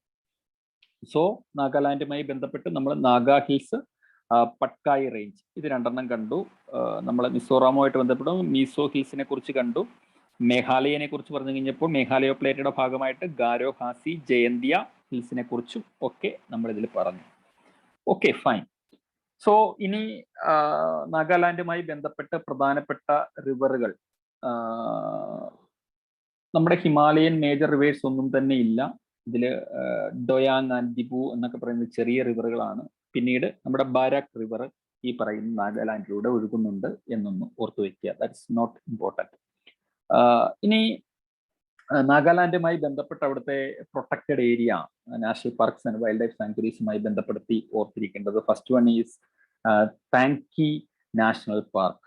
This is the home of hoolock gibbon നമ്മൾ കണ്ടു, ഗോൾഡൻ ലെങ്കു, ഹോൺബിൽ നമ്മൾ വേഴാമ്പൽ എന്ന് പറയുന്ന ജീവി, അതുപോലെ തന്നെ ഏഷ്യൻ പാം സിവറ്റ്, നമ്മളിവിടെ മരപ്പട്ടി എന്നൊക്കെ വിളിക്കുന്ന ജീവിയാണ് ഈ പാം സിവറ്റ് എന്ന് പറയുക. അതുപോലെ തന്നെ ബ്ലാക്ക് സ്റ്റോർക്ക് എന്ന് പറയുന്ന ഇതൊരു പക്ഷിയാണ്, നമ്മൾ കൊക്ക് എന്നൊക്കെ പറയുന്ന ഒരു പ്രത്യേകതരം കൊക്കാണ്. ഇതൊക്കെ നാച്ചുറലി കാണപ്പെടുന്ന ഒരു നാഷണൽ പാർക്കാണ് നാങ്കി നാഷണൽ പാർക്ക് എന്ന് പറയും, which is in Nagaland. Okay, അത് മാത്രമേ അവിടെ ഇമ്പോർട്ടൻ്റ് ആയിട്ടുള്ളൂ. സോ നമ്മൾ അടുത്ത സ്റ്റേറ്റിലേക്ക് പോകണം. അതിനു മുമ്പ് ഞാൻ ഇതൊന്നുകൂടി ഒന്ന് റിവൈസ് ചെയ്യാം. നാഗാലാൻഡ്. സോ ഞാൻ പറഞ്ഞു Nagaland is another north eastern state. നമ്മൾ ഇപ്പൊ കണ്ട സ്റ്റേറ്റുകൾ ആൽഫബറ്റിക്കൽ ഓർഡറിലാണ് വരുന്നതെങ്കിൽ ഇതിനു മുമ്പ് കണ്ട മേഘാലയയും മിസോറാമും ഒക്കെ നോർത്ത് ഈസ്റ്റേൺ സ്റ്റേറ്റുകളാണ്. 7 സിസ്റ്റേഴ്സ് ഉൾപ്പെടുന്നു. And this Nagaland is bordering with, അല്ലെങ്കിൽ it has border with Arunachal Pradesh, Assam and Manipur, as well as also it has an international border with Myanmar. മ്യാൻമാറുമായിട്ട് ഇന്റർനാഷണൽ ബോർഡർ ഉണ്ട്. ഞാൻ പറഞ്ഞു ancient history is not clear about the Naga tribes. ഞാൻ പറഞ്ഞു different ടൈംസിൽ these tribes migrated from different area in different times. ഇനി നാഗ എന്നുള്ളൊരു, നാഗാലാൻഡ് എന്നൊരു പേര് വരാൻ നാഗന്മാരുടെ ലാൻഡ് എന്നുള്ള അർത്ഥത്തിലാണ്. ദ നാക്ക എന്നുള്ളത് actually it's A Burmese word which means the people with ear rings, കാതിൽ കമ്മലുള്ള ആളുകൾ എന്നുള്ള അർത്ഥമാണ് ആക്ച്വലി നാക്ക. അത് പിന്നീട് നാഗ എന്നായി മാറി എന്നാണ് മനസ്സിലാക്കാൻ സാധിക്കുന്നത്. ബ്രിട്ടീഷുകാരുടെ വരവിന് മുമ്പ് ആകെ നമുക്ക് ഹിസ്റ്റോറിക്കലായിട്ട് അറിയാവുന്ന കാര്യം ചില പെർസിക്യൂഷൻസും റെയ്ഡ്സും from Burmese people on Naga hills or Naga tribes, അത് മാത്രമാണ് നമുക്ക് ഹിസ്റ്റോറിക്കലി അറിയാൻ കഴിയുന്നത്. With the arrival of British ഈ പറയുന്ന നാഗ ഹിൽസും ബ്രിട്ടീഷ് കോളനിയുടെ ഭാഗമായി മാറി.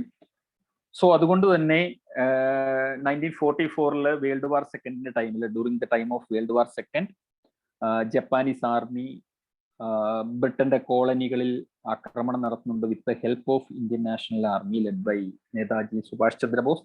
അപ്പൊ അതുകൊണ്ട് തന്നെ ഈ പറയുന്ന നാഗാലാൻഡ് പോലുള്ള നോർത്ത് ഈസ്റ്റേൺ സ്റ്റേറ്റുകളിലൊക്കെ ഈ ആക്രമണത്തിന് ഒരുപാട് ആളുകളെ ഇരയാകേണ്ടി വന്നിട്ടുണ്ട്. അവിടുത്തെ war memorial, world war second cemetery ഒക്കെ, വാർ മ്യൂസിയം ഒക്കെ ഇതിന്റെ ഭാഗമായിട്ട് നിർമ്മിക്കപ്പെട്ടതാണ്. നാഗ ഹിൽസ്, പട്കായ് ബൂം അല്ലെങ്കിൽ പട്കായ് റേഞ്ച്, ഇത് രണ്ടും ഓർത്തു വയ്ക്കണം. ഇത് മ്യാൻമാറുമായിട്ട് അല്ലെങ്കിൽ ഓൾഡ് ബർമയുമായിട്ട് ബൗണ്ടറി ചെയ്യുന്ന സ്ഥലമാണ്. നാഗ ഹിൽസും പട്കായ് റേഞ്ചും തമ്മിൽ മെർജ് ചെയ്യുന്ന സ്ഥലം ഒക്കെ ഒന്ന് ഓർത്ത് വെക്കാനായിട്ട്, ലൊക്കേറ്റ് ചെയ്യാനായിട്ട് നോക്കുക. പ്രധാനപ്പെട്ട റിവറുകളൊന്നുമില്ല. നാങ്കി നാഷണൽ പാർക്കാണ് പ്രധാനപ്പെട്ട നാഷണൽ പാർക്ക്. അതിൽ ഓർക്കേണ്ടത് ഹോൺബില്ലും ബ്ലാക്ക് സ്റ്റോർക്ക് എന്ന് പറയുന്ന ഒരു കൊക്ക് വർഗത്തിൽപ്പെട്ട ഒരു ജീവിയുമാണ്. ദെൻ അടുത്ത സ്റ്റേറ്റ് എന്ന് പറയുന്നത് Odisha. Odisha is an eastern state. ഇന്ത്യയുടെ ഒരു ജോഗ്രഫിക്കൽ ലൊക്കേഷൻ വെച്ച് നമുക്ക് പറയാൻ കഴിയുക Orissa is an eastern state അല്ലെങ്കിൽ eastern state in India, which bordering with west Bengal. ഇവിടെ വെസ്റ്റ് ബംഗാളിന്റെ തൊട്ട് താഴെയായിട്ടാണ് and Jharkhand, Chhattisgarh on the west side. In eastern side അല്ലെങ്കിൽ സൗത്ത് ഈസ്റ്റേൺ സൈഡ് എന്ന് വേണമെങ്കിൽ പറയാം, അല്ലെങ്കിൽ സദേൺ സൈഡ് എന്ന് പറയാം, ആന്ധ്രാപ്രദേശ് ഉണ്ട്. ഇനി ഈ ഒരു എഡ്ജിൽ, ഞാൻ ഈ വരച്ചിരിക്കുന്ന ഈ ഒരു എഡ്ജിൽ കിടക്കുന്നത് ആന്ധ്രയിൽ നിന്ന് തെലങ്കാന വിഭജിച്ച് പോയപ്പോൾ, ബൈഫർക്കേറ്റ് ചെയ്ത് പോയപ്പോൾ തെലങ്കാനയുമായിട്ടും ഒരു ചെറിയ ബോർഡർ എന്ന് പറയുമ്പോൾ ഒരു കൃത്യ ഒരു പോയിന്റ്, അതായത് അടുത്ത ഈ ഒരു ചിത്രത്തിൽ നിങ്ങൾക്ക് മനസ്സിലാവും. അതായത് ഇതാണ് ആന്ധ്ര, ഇതാണ് തെലങ്കാനയുമായിട്ട് ഈ ഒരു ഒറ്റ പോയിന്റിലാണ് ബോർഡർ വരിക. അപ്പൊ അത്രയും ഒരു ചെറിയ നെഗ്ലിജിബിൾ ഏരിയ ആണ്. ബോർഡർ ഉണ്ടോ എന്ന് ചോദിച്ചു കഴിഞ്ഞാൽ ബോർഡർ ഉണ്ട്, പക്ഷെ ഒരു ബോർഡർ എന്നൊന്നും പറയാൻ പറ്റുന്ന ഒരു ലോങ് സ്ട്രെച്ച് ഓഫ് ഏരിയ ഒന്നുമില്ല, ഒരു നാരോ ഏരിയ മാത്രമേ ഉള്ളൂ. അപ്പോ നമ്മൾ UPSCക്ക് വേണമെങ്കിൽ ഇങ്ങനെ ചോദ്യം ഇടുമ്പോൾ അവര് ബോർഡർ ചെയ്യുന്നുള്ള സ്റ്റേറ്റുകൾ ഏതാണെന്നൊരു അങ്ങനെ ഇതുവരെ ചോദിച്ചിട്ടില്ല, എങ്കിലും ഞാൻ പറഞ്ഞതാണ്, അങ്ങനെ ഒരു ചോദ്യം വന്നു കഴിഞ്ഞാൽ തെലങ്കാനയുമായിട്ടും ബോർഡർ ഉണ്ട്, ആക്ച്വലി ബോർഡർ ഉണ്ട് എന്ന് തന്നെ നിങ്ങൾ മനസ്സിലാക്കുക. ഇനി ഒഡീഷ എന്നുള്ളതാണ് ന്യൂ നെയിം. 2000, എൻ്റെ ഓർമ്മ ശരിയാണെങ്കിൽ 2011 ഓൺവേഡ്സ് ആണ് ഒഡീഷ എന്നുള്ളൊരു പേര് അത് അംഗീകരിക്കുന്നത്. കാരണം നിങ്ങൾ ഇന്ത്യൻ പോളിറ്റി ആൻഡ് കോൺസ്റ്റിറ്റ്യൂഷൻ പഠിക്കുമ്പോൾ അറിയാം, ഒരു സ്റ്റേറ്റിന്റെ ടെറിട്ടറി കൂട്ടുകയോ കുറയ്ക്കുകയോ അല്ലെങ്കിൽ പുതിയ സ്റ്റേറ്റുകൾ ഉണ്ടാക്കുകയോ അല്ലെ 2 സ്റ്റേറ്റുകൾ മെർജ് ചെയ്യുകയോ ചെയ്യുന്നത് പോലെ തന്നെ സ്റ്റേറ്റിന്റെ പേര് മാറ്റണമെങ്കിലും ഇന്ത്യൻ പാർലമെന്റിൽ പ്രമേയം പാസ്സാക്കണം, അമെൻഡ് ചെയ്യണം, കോൺസ്റ്റിറ്റ്യൂഷണൽ അമെൻമെന്റ് വേണം. അപ്പൊ അമെൻഡ് ചെയ്ത് നമ്മുടെ കോൺസ്റ്റിറ്റ്യൂഷനിൽ ഇതിന് കൊടുത്തിട്ടുള്ള പേരും ആ സ്റ്റേറ്റ് ഹുഡും ഒക്കെ മാറ്റേണ്ടതായിട്ടുണ്ട്. അപ്പൊ കോൺസ്റ്റിറ്റ്യൂഷണൽ അമെൻമെന്റ് കൊണ്ടുവന്നിട്ടാണ് ഈ ഒഡീഷ എന്നുള്ളൊരു പേര് വരുന്നത്. ആക്ച്വലി ഒറീസ എന്നാണ് വിളിച്ചുകൊണ്ടിരുന്നത്. ഇനി ഈ ഒറീസ അല്ലെങ്കിൽ ഒഡീഷ എന്നുള്ള ആ ഒരു പേര് അതൊരു ഏൻഷ്യൻ പ്രാകൃതം എന്ന് പറഞ്ഞു കഴിഞ്ഞാൽ നോർത്ത് ഇന്ത്യയിൽ പൊതുവെ ഉപയോഗിച്ചുകൊണ്ടിരുന്ന ഏൻഷ്യൻ ലാംഗ്വേജുകളിൽ ഒന്നാണ് പ്രാകൃത്. അപ്പൊ ആ പ്രാകൃതിൽ ഒരു വേർഡാണ്. അതിൽ ഓട വിസയ എന്ന് തിരുമല ഇൻസ്ക്രിപ്ഷൻ രാജേന്ദ്ര ചോള, സൗത്ത് ഇന്ത്യയിലെ രാജാവായിരുന്നു, അദ്ദേഹമാണ് എന്ന് വിശ്വസിക്കുന്ന തരത്തിൽ അദ്ദേഹത്തിന്റെ ഒരു ഇമേജ് ആണിത്. യഥാർത്ഥത്തിലല്ല, കല്ലിൽ കൊത്തിവെച്ചിരിക്കുന്നതാണ്. അപ്പൊ രാജേന്ദ്ര ചോളന്മാരെന്ന് പറയുമ്പോൾ നമുക്കറിയാം സൗത്ത് ഇന്ത്യൻ ഡൈനാസ്റ്റിയാണ്, especially in Tamilakam region, Tamil Nadu region ആണ്. ഈ രാജേന്ദ്ര ചോളന്റെ സമയത്ത് അദ്ദേഹം നോർത്ത് ഇന്ത്യയിലേക്ക് ഇൻവേഷൻ നടത്തി. അപ്പൊ ആ സമയത്ത് ഈ ഒറീസയൊക്കെ ഇദ്ദേഹം കീഴടക്കിയതായിട്ട് പറയുന്നുണ്ട്. അപ്പൊ അദ്ദേഹം ഈ ഒഡീഷ അല്ലെ ഒറീസ റീജിയനെ അദ്ദേഹത്തിന്റെ ഇൻസ്ക്രിപ്ഷൻ ആണ് തിരുമലൈ ഇൻസ്ക്രിപ്ഷൻ എന്ന് പറയും. അതില് ഓട വിഷയ എന്നാണ് പറഞ്ഞിരിക്കുന്നത്. അപ്പൊ ആ ഓട നാട്, ആ ഓട എന്ന് പറയുന്ന ആ ഒരു ടേമിൽ നിന്നാണ് ഒഡീഷ അല്ലെങ്കിൽ ഒറീസ എന്ന് പറയുന്ന ഒരു പേരുണ്ടായതെന്നാണ് പറയപ്പെടുക. പാലിയോലിത്തിക് പീരീഡ് മുതൽ തന്നെ ഇവിടെ ഹ്യൂമൻ സെറ്റിൽമെന്റ്സ് ഉണ്ടായിരുന്നതിന്റെ എവിഡൻസ് നമുക്ക് കിട്ടിയിട്ടുണ്ട്. ഫ്രം പാലിയോലിത്തിക് പീരീഡ്, പാലിയോലിത്തിക് എന്ന് പറയുമ്പോൾ ഓൾഡ് സ്റ്റോൺ ഏജ് കാലഘട്ടം മുതൽ തന്നെ ഇവിടെ ഹ്യൂമൻ സെറ്റിൽമെന്റ് ഉണ്ടായിരുന്നതിന്റെ എവിഡൻസ് നമുക്ക് കിട്ടിയിട്ടുണ്ട്. അപ്പൊ പ്രീ ഹിസ്റ്റോറിക് കാര്യങ്ങൾ നമുക്ക് ഈ പറയുന്ന ഒറീസ അല്ലെങ്കിൽ ഒഡീഷയെ കുറിച്ചുണ്ട്. ഇനി ഏൻഷ്യൻ ടൈമില് ദിസ് ഒഡീഷ അല്ലെങ്കിൽ the regions associated with Odisha is known as Kalinga. Ancient പീരീഡില് ഒറീസ സ്റ്റേറ്റ്, അതായത് ഇന്നത്തെ ഒഡീഷ എന്ന് പറയുന്ന സ്റ്റേറ്റ് നിലനിൽക്കുന്ന ആ സ്ഥലങ്ങളെ എല്ലാം കലിംഗ എന്നൊരു പേരിലാണ് പറഞ്ഞത്. Kalinga is a kingdom actually in during ancient period.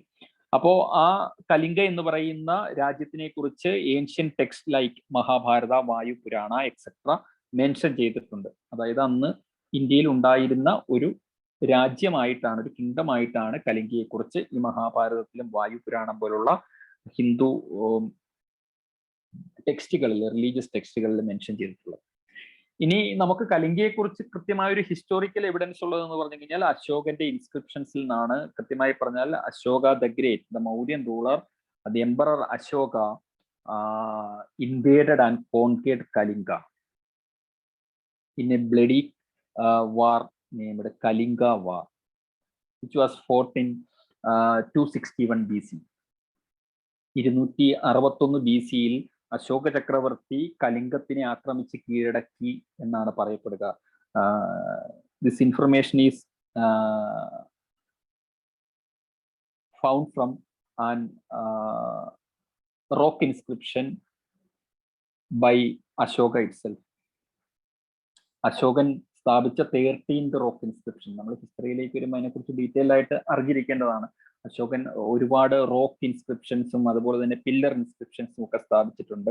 അതിനെ മേജർ റോക്കഡിക്സ് എന്നും മൈനർ റോക്കഡിക്സ് എന്നൊക്കെ പറഞ്ഞ് നമ്മുടെ ആർക്കിയോളജിസ്റ്റുകൾ തിരിച്ചു വെച്ചിട്ടുണ്ട്. അതിലെ 13th മേജർ റോക്കഡിക്സിലാണ് അദ്ദേഹം കലിംഗ വാർ നടത്തിയതിനെ കുറിച്ച് കൃത്യമായി മെൻഷൻ ചെയ്തിരിക്കുന്നത്. അപ്പൊ അത് അദ്ദേഹത്തിന്റെ ഐ തിങ്ക് 8th റെഗ്നൽ ഇയർ, ഭരണത്തിൽ കയറിയിട്ട് 8ാമത്തെ വർഷമാണെന്ന് അതിൽ പറഞ്ഞിട്ടുണ്ട്. അത് വെച്ചിട്ടാണ് ഹിസ്റ്റോറിയന്മാര് അത് 261 BC-യിലാണ് കലിംഗ യുദ്ധം നടന്നതെന്ന് പറയപ്പെടുന്നത്. But very soon after the death of Ashoka, the Kalinga was again won back by a king named Kharavela. Kharavela belongs to Kalinga dynasty or Chedi dynasty. കലിംഗം ഭരിച്ചിരുന്ന ഡൈനാസ്റ്റി ആയിരുന്നു ചേതി ഡൈനാസ്റ്റി എന്ന് പറയുന്ന ഡൈനാസ്റ്റി. അപ്പോൾ അവരുടെ കയ്യിൽ നിന്നാണ് അശോകൻ ഇത് കോൺകർ ചെയ്തത്. പക്ഷേ after the death of Ashoka, the Mauryan empire ഡിസൻറ്റഗ്രേറ്റഡ്.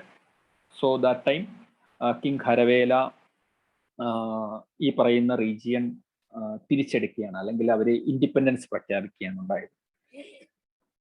ഖരവേലിനെ കുറിച്ച് പറയുകയാണെങ്കിൽ after the disintegration of Mauryan empire, Kalinga center ആക്കിക്കൊണ്ട് ഇന്ത്യൻ സബ് കോണ്ടിനെന്റിന്റെ മേജർ ഏരിയാസ് പലതും കോൺകർ ചെയ്തുകൊണ്ട് ഭരണം നടത്തിയ ഒരു രാജാവാണ്. അദ്ദേഹത്തിന്റെ ഒരു ഹതികുംബ ഇൻസ്ക്രിപ്ഷൻ ഒക്കെ ഉണ്ട്. നമ്മൾ ഹിസ്റ്ററിയിൽ അതിനെക്കുറിച്ച് ഡീറ്റെയിൽഡ് ആയിട്ട് ഡിസ്കസ് ചെയ്യാം. ദെൻ ഈ ഒരു region, Kalinga region was ruled by Samudragupta of Gupta dynasty. Gupta ഡൈനാസ്റ്റിയുടെ ഭരണത്തിലേക്ക് വരുമ്പോൾ സമുദ്രഗുപ്തന്റെ അണ്ടറിലാണ് ഈ പറയുന്ന കലിംഗ റീജിയൻ ഒക്കെ. And later it was a part of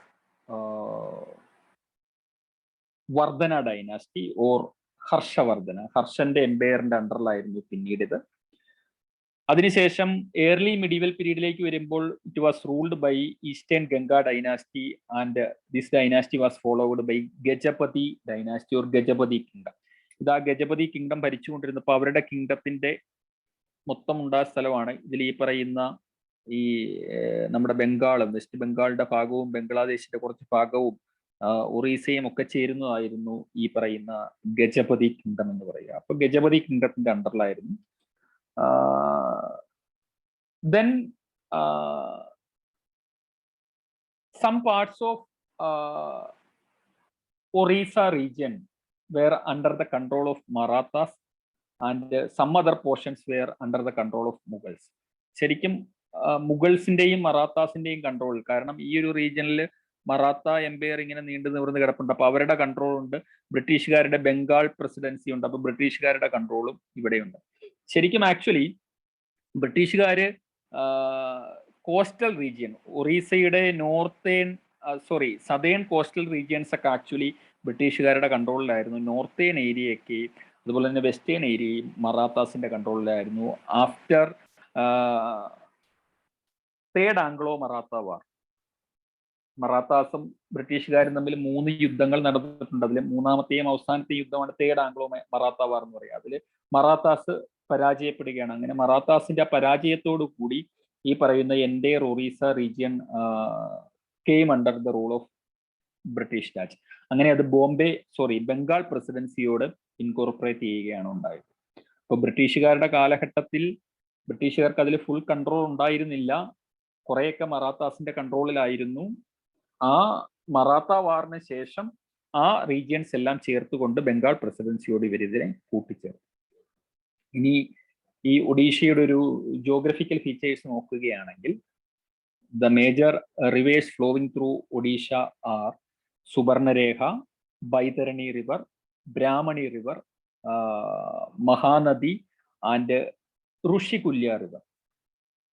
Mahanadi ഒക്കെ നമ്മൾ ഓൾറെഡി കണ്ടതാണ്. ഇതിന്റെ അപ്പുറത്ത് നമ്മൾ ജാർഖണ്ഡും ഇതെല്ലാം പഠിപ്പിച്ച സമയത്ത് നിങ്ങൾ കണ്ടതാണ്. അപ്പൊ സുബർണരേഖ, ബൈതരണി, ബ്രാഹ്മണി, മഹാനദി ആൻഡ് ഋഷികുല്യ റിവർ. ഈ ഋഷികുല്യ റിവറും ഇതിന്റെ അഡ്ജസന്റ് റീജിയൻസും ഒക്കെ വെച്ചുകൊണ്ട് UPSCയുടെ പ്രീവിയസ് ഇയർ ക്വസ്റ്റ്യൻസ് ഒക്കെ ഉണ്ട്, നമ്മൾ മുന്നോട്ട് പോകുമ്പോൾ കാണും. ഒഡീഷ എന്ന് പറയുന്ന സ്റ്റേറ്റിനെ കുറിച്ച് പറയുമ്പോൾ നിങ്ങൾ ഓർക്കേണ്ട ഒരു പ്രധാനപ്പെട്ട ലേക്കാണ് Chilika lake. It's a brackish water, not fresh water lake. It is a brackish water, ഉപ്പുള്ളതാണ്. Brackish water lagoon. ഇതിന്റെ ഒരു പ്രത്യേകത എന്ന് വെച്ചാൽ it is the largest wintering ground for migratory birds on the Indian sub continent.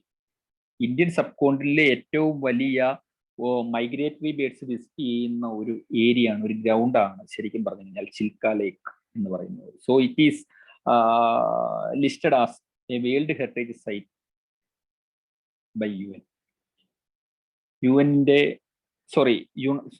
യുനെസ്കോയുടെ world heritage site ആണ് ഈ പറയുന്ന ചിൽക്ക ലേക്ക് എന്ന് ഓർക്കുക. ബൈ മിസ്റ്റേക്ക് ഞാൻ UN എന്നാണ് പറഞ്ഞത്. യുനെസ്കോയുടെ വേൾഡ് ഹെറിറ്റേജ് സൈറ്റ് ആണ് ചിൽക്ക ലേക്ക് എന്ന് ഓർക്കുക. അതിന്റെ പ്രത്യേകത ഇന്ത്യൻ സബ് കോണ്ടിനെന്റിലെ ഏറ്റവും വലിയ largest wintering ground for migratory birds ആണ്. അപ്പോൾ ഒരുപാട് different species migratory birds visit ചെയ്യുന്ന ഒരു സ്ഥലമാണ് ചിൽക്ക ലേക്ക്. ഇനി എൻവയോൺമെന്റ് ആൻഡ് എക്കോളജിയുമായി ബന്ധപ്പെട്ട് വൈൽഡ് ലൈഫ് ബയോസ്ഫിയർ റിസർവുകളും നാഷണൽ പാർക്കുകളും ഒക്കെ നമ്മൾ അറിഞ്ഞിരിക്കേണ്ടതുണ്ട്. ഒഡീഷയുമായി ബന്ധപ്പെട്ട് നിങ്ങൾ അറിഞ്ഞിരിക്കേണ്ട പ്രധാനപ്പെട്ട ഒരു നാഷണൽ പാർക്കാണ് Bhitarkanika national park. It is a Ramsar site. Ramsar site എന്ന് പറയുമ്പോൾ നിങ്ങൾക്കറിയാം വെറ്റ് ലാൻഡിനെ പ്രൊട്ടക്ട് ചെയ്യാൻ വേണ്ടിയിട്ട്. ലാസ്റ്റ് ക്ലാസ്സിൽ I discussed about Ramsar sites. ഞാൻ ജസ്റ്റ് അതിനെക്കുറിച്ച് പറഞ്ഞിരുന്നു. ഞാൻ പറഞ്ഞു റാംസാർ എന്ന് പറയുന്ന ഇറാനിലുള്ള ഒരു സ്ഥലമാണ്. വെറ്റ് ലാൻഡ് പ്രൊട്ടക്ഷന് വേണ്ടിയിട്ടുള്ള ഒരു ഇന്റർനാഷണൽ ട്രീറ്റിയാണ് റാംസാർ കൺവെൻഷൻ എന്ന് പറയുക. അപ്പോൾ ഒരു റാംസാർ സൈറ്റ് ആണ്. That means it's a marshy land, it's a wetland. അപ്പോ ബിദർകർണിക നാഷണൽ പാർക്ക് എന്ന് പറയുന്നത് it's a national park. Also it is a Ramsar site and it is surrounded by Bhitarkanika wildlife sanctuary. ഇതൊരു wildlife സാങ്ച്വറിയും കൂടിയാണ്. And this is the natural home to salt water crocodile. അപ്പോൾ മുതല, salt water crocodile, Indian Python നമ്മൾ പറയുന്ന മലമ്പാമ്പ് അല്ലെങ്കിൽ പെരുമ്പാമ്പ് എന്ന് പറയുന്ന ജീവി, കിങ് കോബ്ര, നമ്മൾ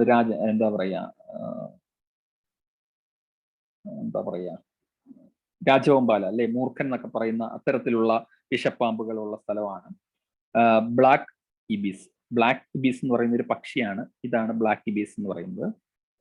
ആൻഡ് ഡാർട്ടേഴ്സ്. അതായത് നമ്മുടെ ഇവിടെ എന്താ പറയുക, ഈ കടൽ കാക്ക അല്ലെങ്കിൽ കായലിലൊക്കെ കാണുന്ന മീൻ പിടിക്കുന്ന കാക്കയെ പോലെ ഇരിക്കുന്ന ഒരു പക്ഷിയുണ്ടല്ലോ, അതുപോലുള്ള ഒരു സാധനമാണ് ഡാർട്ടൈസ് എന്ന് പറയുക. ഇതെല്ലാം കാണപ്പെടുന്ന ഒരു വെറ്റ് ലാൻഡ് ആണ് ശരിക്കും പറഞ്ഞു കഴിഞ്ഞാൽ, അല്ലെങ്കിൽ ഒരു റാംസാർ സൈറ്റ് ആണ് Bhitarkanika or Bhitarkanika national park.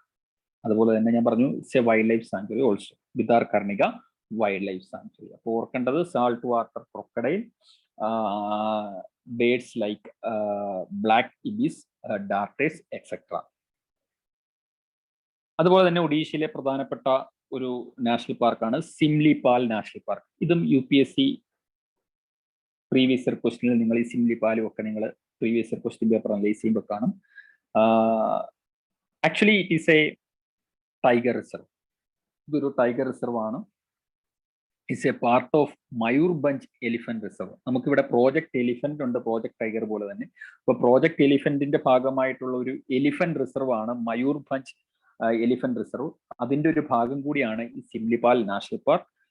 And this is the natural habitat for Bengal tiger, Asian elephant, gaur and chousingha. Chousingha എന്ന് പറഞ്ഞാൽ നിങ്ങൾ കേട്ട് പേടിക്കേണ്ട, it's a local name of the 4 horned ആന്റിലോപ്സ്.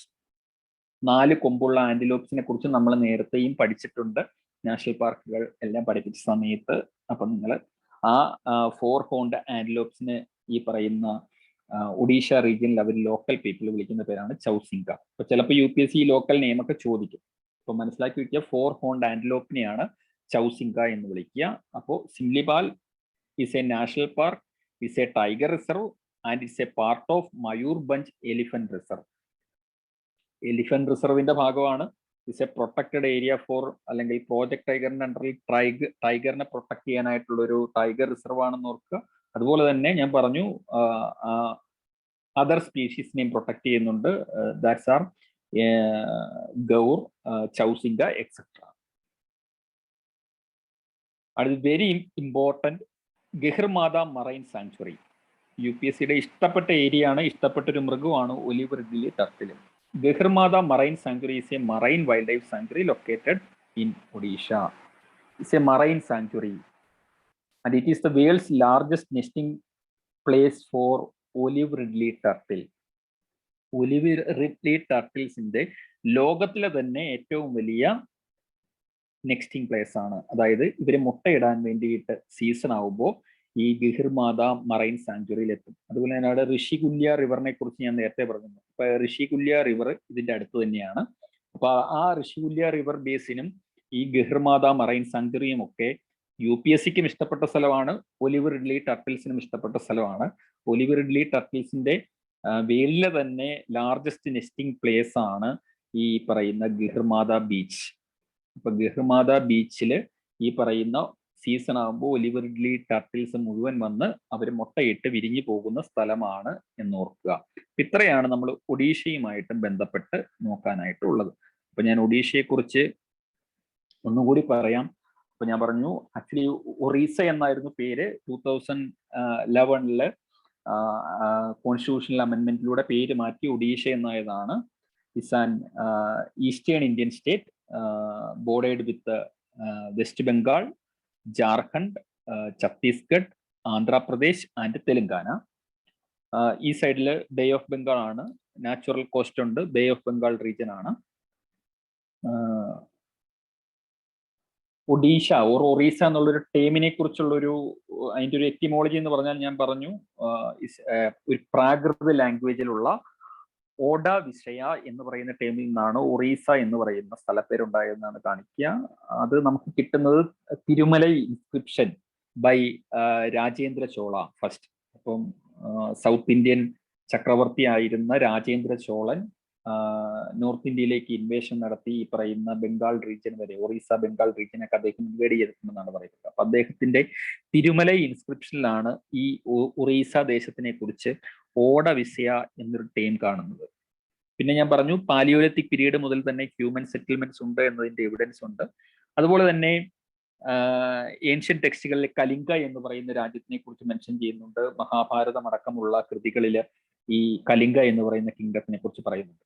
Then ഞാൻ പറഞ്ഞു മൗര്യ പീരീഡിൽ BC 3rd സെഞ്ചുറിയിലാണ് Ashoka the great the emperor of Mauryan dynasty, he invaded and conquered Kalinga in that is known as Kalinga War, that was fought on 261 BC. അപ്പോ അശോക ചക്രവർത്തി ഈ കലിംഗം ആക്രമിച്ച് കീഴടക്കിയതിനെ കുറിച്ച് പറയുന്നുണ്ട്. And which was again won back from by king Kharavela. ഞാൻ പറഞ്ഞു Chedi dynasty എന്ന് പറയുന്ന ഡൈനാസ്റ്റിയാണ്. ഹിസ്റ്ററിയിൽ നമ്മൾ അദ്ദേഹത്തിനെ കുറിച്ചൊക്കെ കൂടുതലായിട്ട് കണ്ടതായിട്ടുണ്ട്. ദെൻ ഗുപ്ത പീരീഡിൽ this area was came under Samudragupta. സമുദ്രഗുപ്തന്റെ ഇൻവേഷന്റെ സമയത്ത് Orissa was under Gupta empire. Then it was also part of Vardhana dynasty, that means Harshavardhana അദ്ദേഹത്തിന്റെ എംപയറിന്റെ ഭാഗമായിരുന്നു. Then it was ruled by Eastern Ganga dynasty, and Eastern Ganga dynasty was followed by Gajapati kingdom, also a South Indian kingdom. ഞാൻ ഇതിൽ mark ചെയ്തിട്ടുണ്ട്. Then ഇതിന്റെ ഒറീസയുടെ major portions മുഗൾസിന്റെ കൺട്രോളിൽ ഉണ്ടായിരുന്നു, കുറച്ച് മറാത്താസിന്റെ കൺട്രോളിലുമായിരുന്നു. ബ്രിട്ടീഷുകാരുടെ വരവോടുകൂടി ദേ occupied the southern cost of Odisha after third ആംഗ്ലോ-മറാത്ത war. Rest of the regions, അതായത് ഒറീസയുടെ ബാക്കിയുള്ള സ്ഥലങ്ങളും ബ്രിട്ടീഷുകാരുടെ കൺട്രോളിലായി. And they incorporated it in to the Bengal presidency. അവരതിനെ ബംഗാൾ പ്രസിഡൻസിയിലേക്ക് ഇൻകോർപ്പറേറ്റ് ചെയ്തു എന്നോർക്കുക. ഇനി the major reverse flowing through Orissa R Subarnarekha, Baitarani, Brahmani, Mahanadi and Rushikulya river. An important lake located in Orissa is Chilka Lake. Chilka Lake is a brackish water lagoon. The lagoon ആണ് actually, and it is the largest wintering ground for migratory birds on Indian subcontinent. Indian subcontinent ഏറ്റവും കൂടുതൽ migratory species birds വരുന്ന സ്ഥലമാണ് actually Chilka ലേക്ക്. ഇത് യുനെസ്കോയുടെ world heritage site ആണ് എന്ന് കൂടി ഓർക്കുക.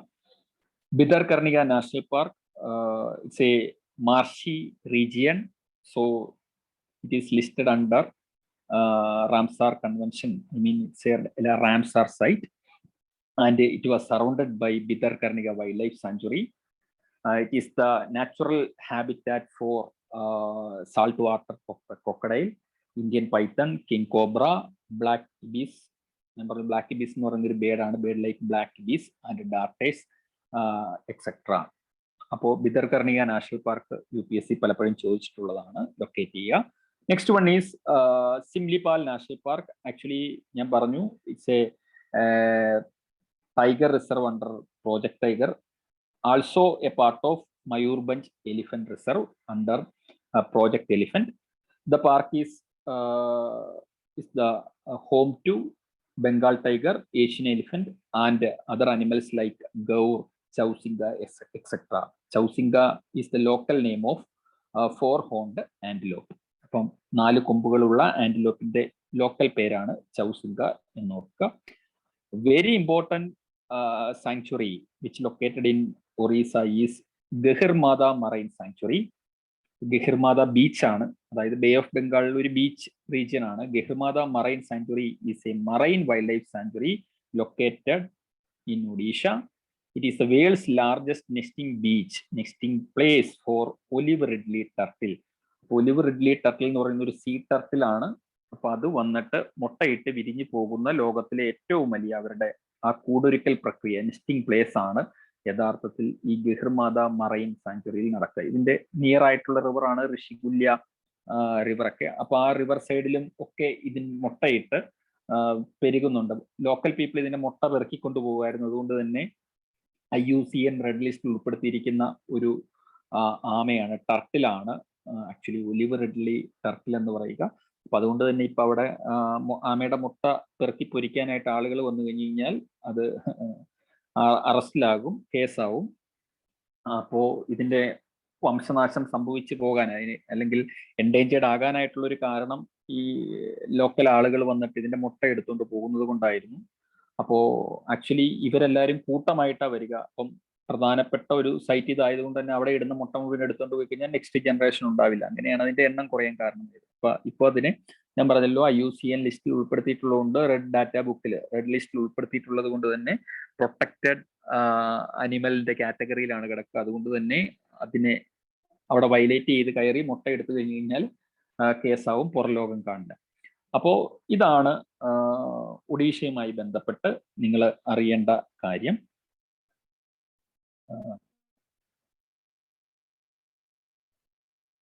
അപ്പോൾ ഇന്നത്തെ ക്ലാസ്സിൽ പറയാൻ ഉദ്ദേശിച്ചിരുന്ന കാര്യങ്ങളെല്ലാം തന്നെ ഞാൻ പറഞ്ഞു കഴിഞ്ഞു. ഇനി